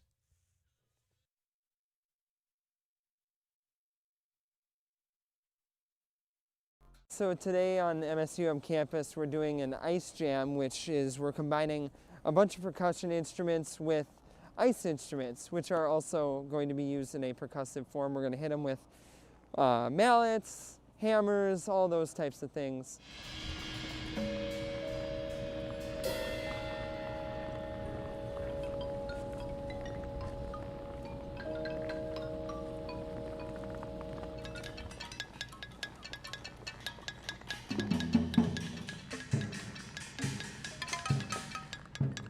Today is all improv, so we're all just kind of working with ideas that we just kind of think of as we go, and we kind of play off each other, and it's fun to collaborate but also have a sense of. Well, we're doing a food giveaway event to the community. A lot of people are facing food insecurity at this time.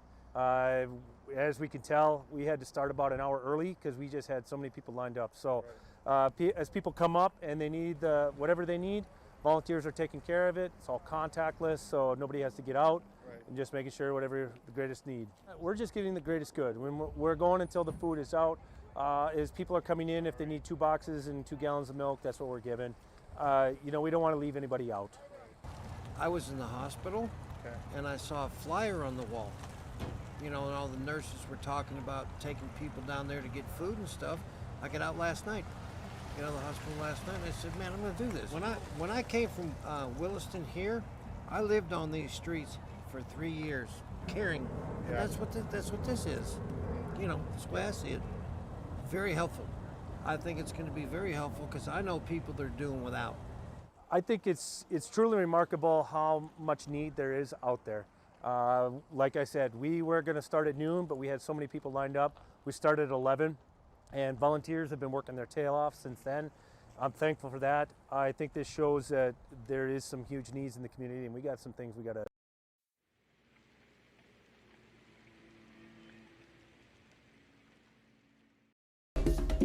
Thanks for watching News and Views on YouTube. Don't forget to subscribe and like our page. And send us a text anytime at 35270.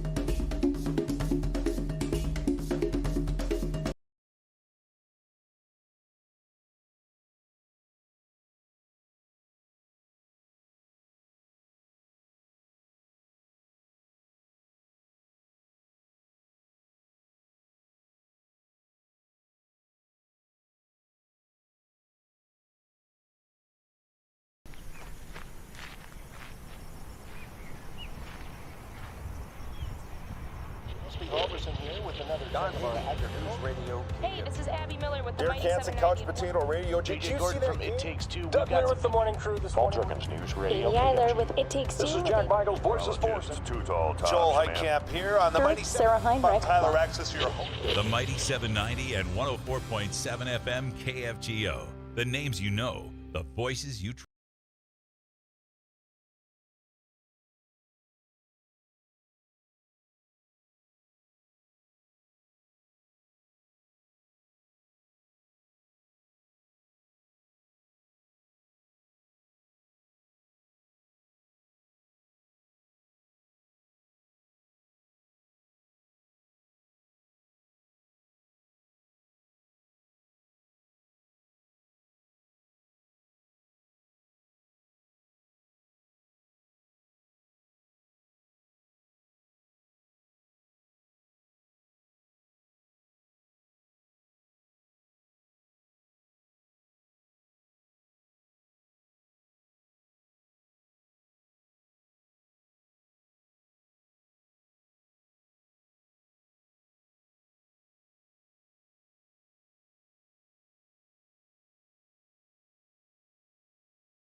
Or Jason Hicks is the commander of the United Patriotic Bodies. I just met Tom Krabenhoff, and I'm going to bring them into the conversation. Jason, good to see you again.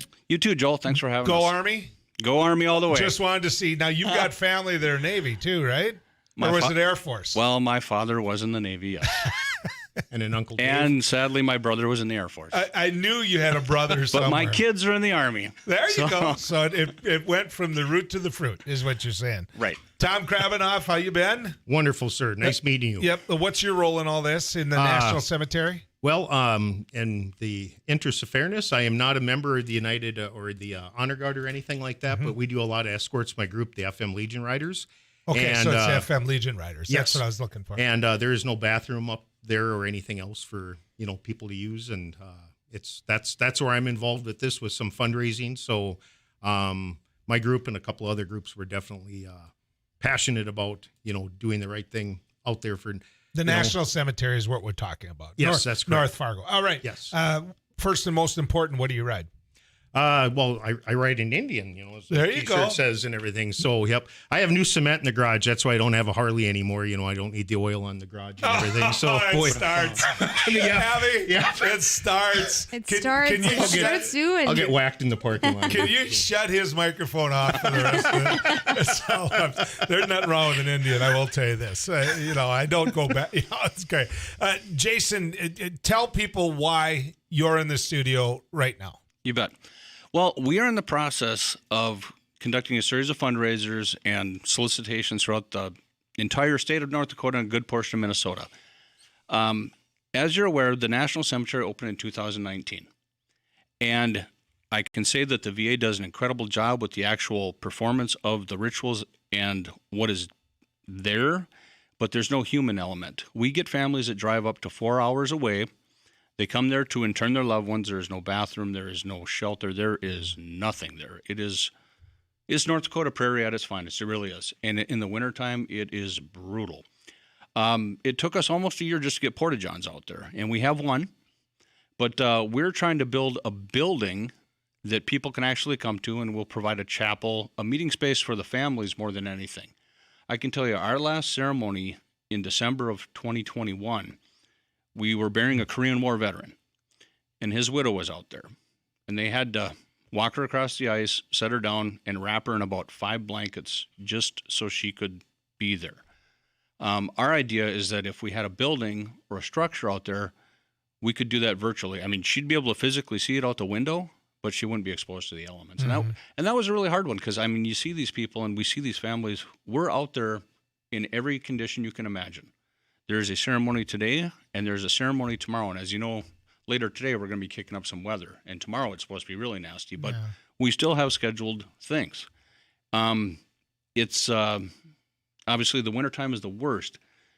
Also with our honor guard guys, you know, there are no spring chickens out there. I mean, average age is probably about mid-60s to 70s. I'm by far one of the youngest guys. Currently, we are waiting in our vehicles between ceremonies because there's nothing out there. And if we have a back-to-back ceremony, it's every hour on the hour. We just wait in our cars because there's nowhere to go, and it doesn't pay to drive back into Fargo to sit down and have a coffee or a beer or whatever and then go out to the next one. So that is another aspect of it that we want to provide something for the honor guard guys that are out there day in, day out. I mean, we're out there 5 days a week. Yeah. And sometimes 5 times a day, depending on what the service schedule is like. But our guys, that is one thing. We will always be there regardless of the conditions, regardless of the weather, regardless of anything. We literally had almost a monsoon-type rain last year. We're still out there. Yeah. You know, so the upside is though there's no wind in North Dakota. Yeah, very much so. Yeah. Not at all. Not at all. Beautiful. I remember some of our boys, you know, I've been out to Manitoba many times with the honor guard there, and I remember them having to roll the flags up just to be able to do this. You know? It is very challenging with the flags. The North Dakota Veterans Ceremony has what I'd call a staging place or a place you can be indoors. You bet. You bet, absolutely. And so what you're talking about is something similar to that. Very similar to that. Bathrooms. Yep. And they have a small chapel there. They have a small area there. And actually, we've gone out there to look at what they have, and it's incredible. It's a great facility. And we want to do the same thing here in Fargo because, you know, that's a state veteran cemetery. This is a national cemetery. Mm-hmm. So equivalent of Arlington National Cemetery in North Dakota. And it is the only one. And that's kind of what we're doing. We're getting ideas from everywhere. Your hometown, Hankinson included, because we went down and saw their facility, and it's incredible. Yeah. You know, so we're trying to take pieces from everything and make that a reality in Fargo. Yeah, we're spitting distance away from that on Lake Elsie, where Arnie Altuff and some of these guys, Dwight Boucher, volunteers that did all that down in Hankinson. You bet. And we're so proud of it from the area. Tom, your group, even the individuals that ride Indian, are they explain to everyone why your group is so passionate about this? Well, we go out there and we see, and as a veteran and as a veteran representative of a veteran group, the veterans, there's a certain amount of suffering or, the dealing with the bad conditions, but it's not right for the families. The families don't deserve that, and that's what kind of drives us. And we see these families like Jason said, these families will drive for hundreds of miles and there's no bathroom, there's no place to freshen up. And that's just heartbreaking, and everything. And there's no place for a widow to sit in that wheelchair and not be out in the elements. Is what I'm hearing. Exactly. And it's not like you're coming to collect a lottery ticket. I mean, where you have a high point of your life, you're at a very low point of your life. And it's, you've already have enough misery just with the situation you're in. And not have, even a bathroom or, running water even. it's very sad. Jason, have you put a price tag on this? Is there some cost estimates? Oh, very much so. They're, this is from scratch. We have to buy the land. We have to do all the engineering things to it, the architectural firms, things like that. A guesstimate right now is around 3 to 3.5 million. Okay. If it's a national cemetery, and the feds are trying to get money out to work, to get this economy where they want it to get. Yep. Have you knocked on the conduit to that? Have you knocked on the governor's door? Our organization is actually a 501c3 organization, which means nonprofit. We can receive government grants. And I have worked with the 2 senators from North Dakota, senators from Minnesota, about trying to find some funding possibilities. And also state legislatures are looking at this. So we've tapped into that vein. Now, when it opens up, I couldn't say. But right now, we're just asking for the public's help because you know fully well with anything government involved, it takes forever and ever and ever. And it's a long, drawn-out process. Well, the other thing I know about, my time in the legislature is usually people like you have to have a match. Yep. I mean, they might send you grant money, but they want that local dedication. It's probably not going to be 50-50, but you're going to have to come up with a match. So. Oh, yeah, and we have made significant gains over the past year for donations. We're at probably around $180,000 that we've raised just in a year. Okay. Just by putting the word out. And the biggest thing that we're trying to do is get the word out about what we're doing because a lot of people have no idea that there's nothing up there. Yeah. Gee, some people didn't even know there was a national cemetery. Tom, go ahead. You raised your hand there. Exactly what Jason said there. First time I was out there, I looked around and I'm like, what? No bathroom? No. And I was shocked. And I'm ashamed to admit that as involved I am with veterans issues that I had no idea we didn't have a shelter out there. And it took my first visit. So that's kind of the other thing that drives us too, is just to get the awareness out there, what is needed. Yeah, I know from working with a number of veterans groups, not the least of which, the great groups that say, get on the plane, we're going to go to D.C., that the need for a veteran cemetery was there. I also know with the broad audience that we have that are listening to you, for example, in that northwestern corner of this state, that many times they use the VA. This is the Veterans Hospital where, they're going to head to. And so, eventually what's going to happen is they're going to need a place for that final resting place. And so to be able to do something that ties into their service of military was an absolutely great fit, in the proximity. So. You bet, Joel. And that was one of the reasons they chose Fargo is because of the VA hospital and the 32,000 veterans that are served at that hospital. Mm-hmm. So that was one of the big things for putting it where it's at right now. I got into the VA, you guys, once. And Tom, you're sitting there talking about how you wish you would have known more and how, the guys that you work with that are out there raising money, how you just didn't know it was there. When I went into the VA one time, there was a guy that sat in this chair for years named Larry Risfit. And Larry was a ways from not being with us. And I wanted to say goodbye. So I went up to the VA, and I got to tell you, living here as long as I have, I knew it was there. I saw it from the road. But when I got into it, it was almost intimidating how big it was in relation to where what you don't see from the road. And so you get into that, and the only reason for it being that big is because there's that big of a need. And so if there's that big of a need, Jason, there's that big of a need at the National Cemetery. Absolutely, Joel. Couldn't agree more. So what do we do? How do we get some of that local match? Well, we have several different. We have a Facebook page, Fargo Memorial Honor Guard. We have a website, fargomemorialhonorguard.org. And basically, any veterans group in the Fargo-Moorhead area knows what we're doing, knows what we're all about. And we're all on board with it. Every group in the Fargo-Moorhead area is on board with this. Okay. And they're the ones that make up our honor guard that are out there. So if they Google Fargo Honor Guard, they're going to find it. Absolutely. Okay. Tom, how many riders you got in your group? It depends on how many of them are sober and everything. Just kidding. But the boys that are listening, yeah, they're going to love that one.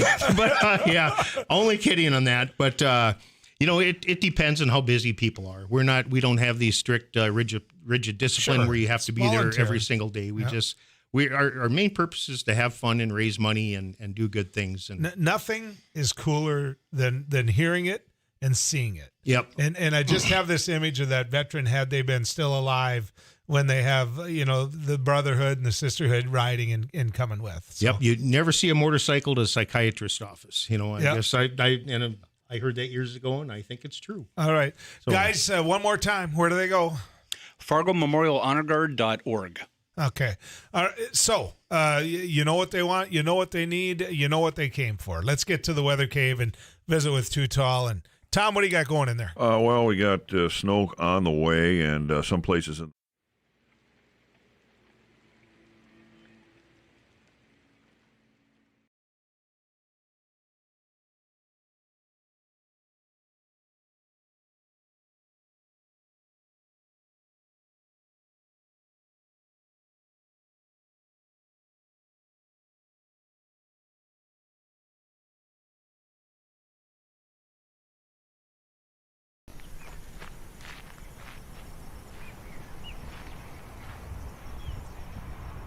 Roberson here with another Dynamite News Radio. Hey, this is Abby Miller with the Derek Mighty Hansen, 790. Couch Potato Radio. Did you see that? It Takes Two. Doug Burgum with the morning crew this morning. News Amy Eiler with It Takes Two. This is Jack Michaels, Voices Forces. Too tall. Joel Heitkamp here on the Mighty Sarah Heinrich. Tyler Access, your home. The Mighty 790 and 104.7 FM KFGO. The names you know, the voices you trust. Thanks for watching News and Views on YouTube. Don't forget to subscribe and like our page, and send us a text anytime at 35270.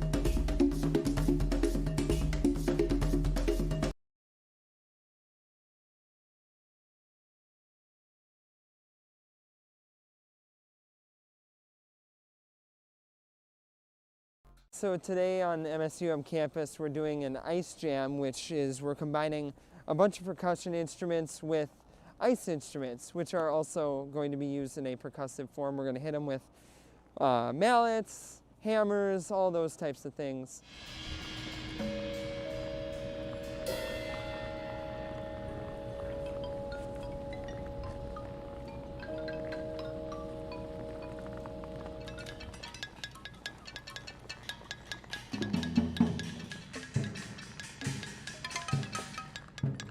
Today is all improv, so we're all just kind of working with ideas that we just kind of think of as we go, and we kind of play off each other, and it's fun to collaborate, but also have a sense of. Well, we're doing a food giveaway event to the community. A lot of people are facing food insecurity at this time. As we can tell, we had to start about an hour early because we just had so many people lined up. So as people come up and they need whatever they need, volunteers are taking care of it. It's all contactless, so nobody has to get out, and just making sure whatever the greatest need. We're just getting the greatest good. We're going until the food is out. As people are coming in, if they need 2 boxes and 2 gallons of milk, that's what we're giving. We don't want to leave anybody out. I was in the hospital, and I saw a flyer on the wall. And all the nurses were talking about taking people down there to get food and stuff. I got out last night. The hospital last night, and I said, man, I'm going to do this. When I came from Williston here, I lived on these streets for 3 years, caring. And that's what this is. That's the way I see it. Very helpful. I think it's going to be very helpful because I know people that are doing without.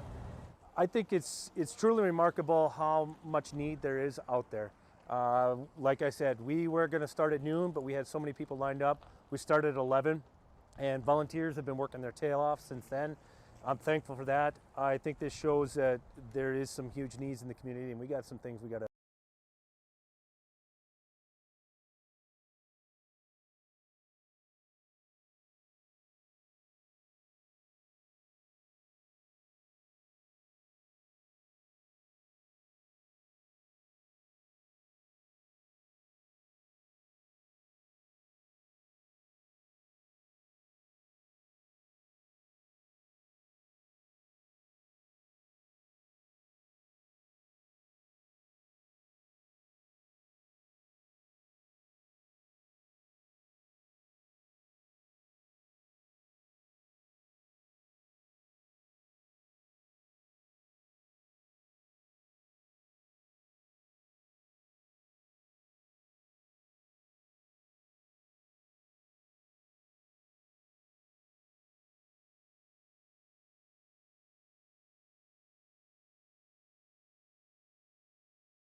posts. You got to use media. Now you can say to the media, well, we sent out a press release, just like I'm talking about here. We're one phone call away. I mean, we're one phone call away. So wanted to be fair and get that out there also. Some great folks are already sending us messages on, how you can access their local grants. So to my buddy who sent me that text message, I got that on to Jason and his group. And my buddy who sent that's a Harley rider. I just want to throw that out for Tom Krabenhoff. So if they help out, that comes from a Harley rider, not an Indian rider. Do you get that? Can you tell, Abby? Yeah, I get the... It's just a little competition there. It's strong competition. It started immediately. Yeah. What the Indian riders do, what Indian motorcycles do is after they build them, they go, how can we double charge for them? That's exactly what they do. They say, well, okay, rather than 10% or 20%, we should charge double, and then we'll only sell like 1/10 of what the other people. Never mind. I can take my shots too. Another one, text message comes in and said, AMVET Riders is also very active with the Fargo-Moorhead Honor Guard. In fact, several of the Honor Guard are AMVETs, 3 being riders. Somebody said $3.5 million. I'm a retired veteran, but I don't think we need golden faucets. Another one. Yes, let's be really nice and shovel money to fat cat landlords while we deny poor devils without a job the measly $300 a week from the feds. Another one. Why are these people that need assistance not working when we have 30,000 job openings in North Dakota? I know I could use them. Another one. Joel, a lot of these people looking for rental, I don't know, this one here is all kind of confusing. It's hard the way this system works, so I'm just being upfront with you about that. Joel, thank you. They would never consider sending money back if it could be used to support the oil industry. Looks like housing for struggling families isn't a priority. Another one, and I don't know if I read this earlier, but perhaps the Catholic Church can help with this instead of bashing UND over its transgender policy. There we go. That's some of the text message that came in. Fast-paced. It was fun today. You sit there at the end of a show like this and you go, wow, what did we get and go through? Good job, Abby. And so what I'm going to do is tell you this. You're going to get more of it tomorrow. And until then, good riding with you.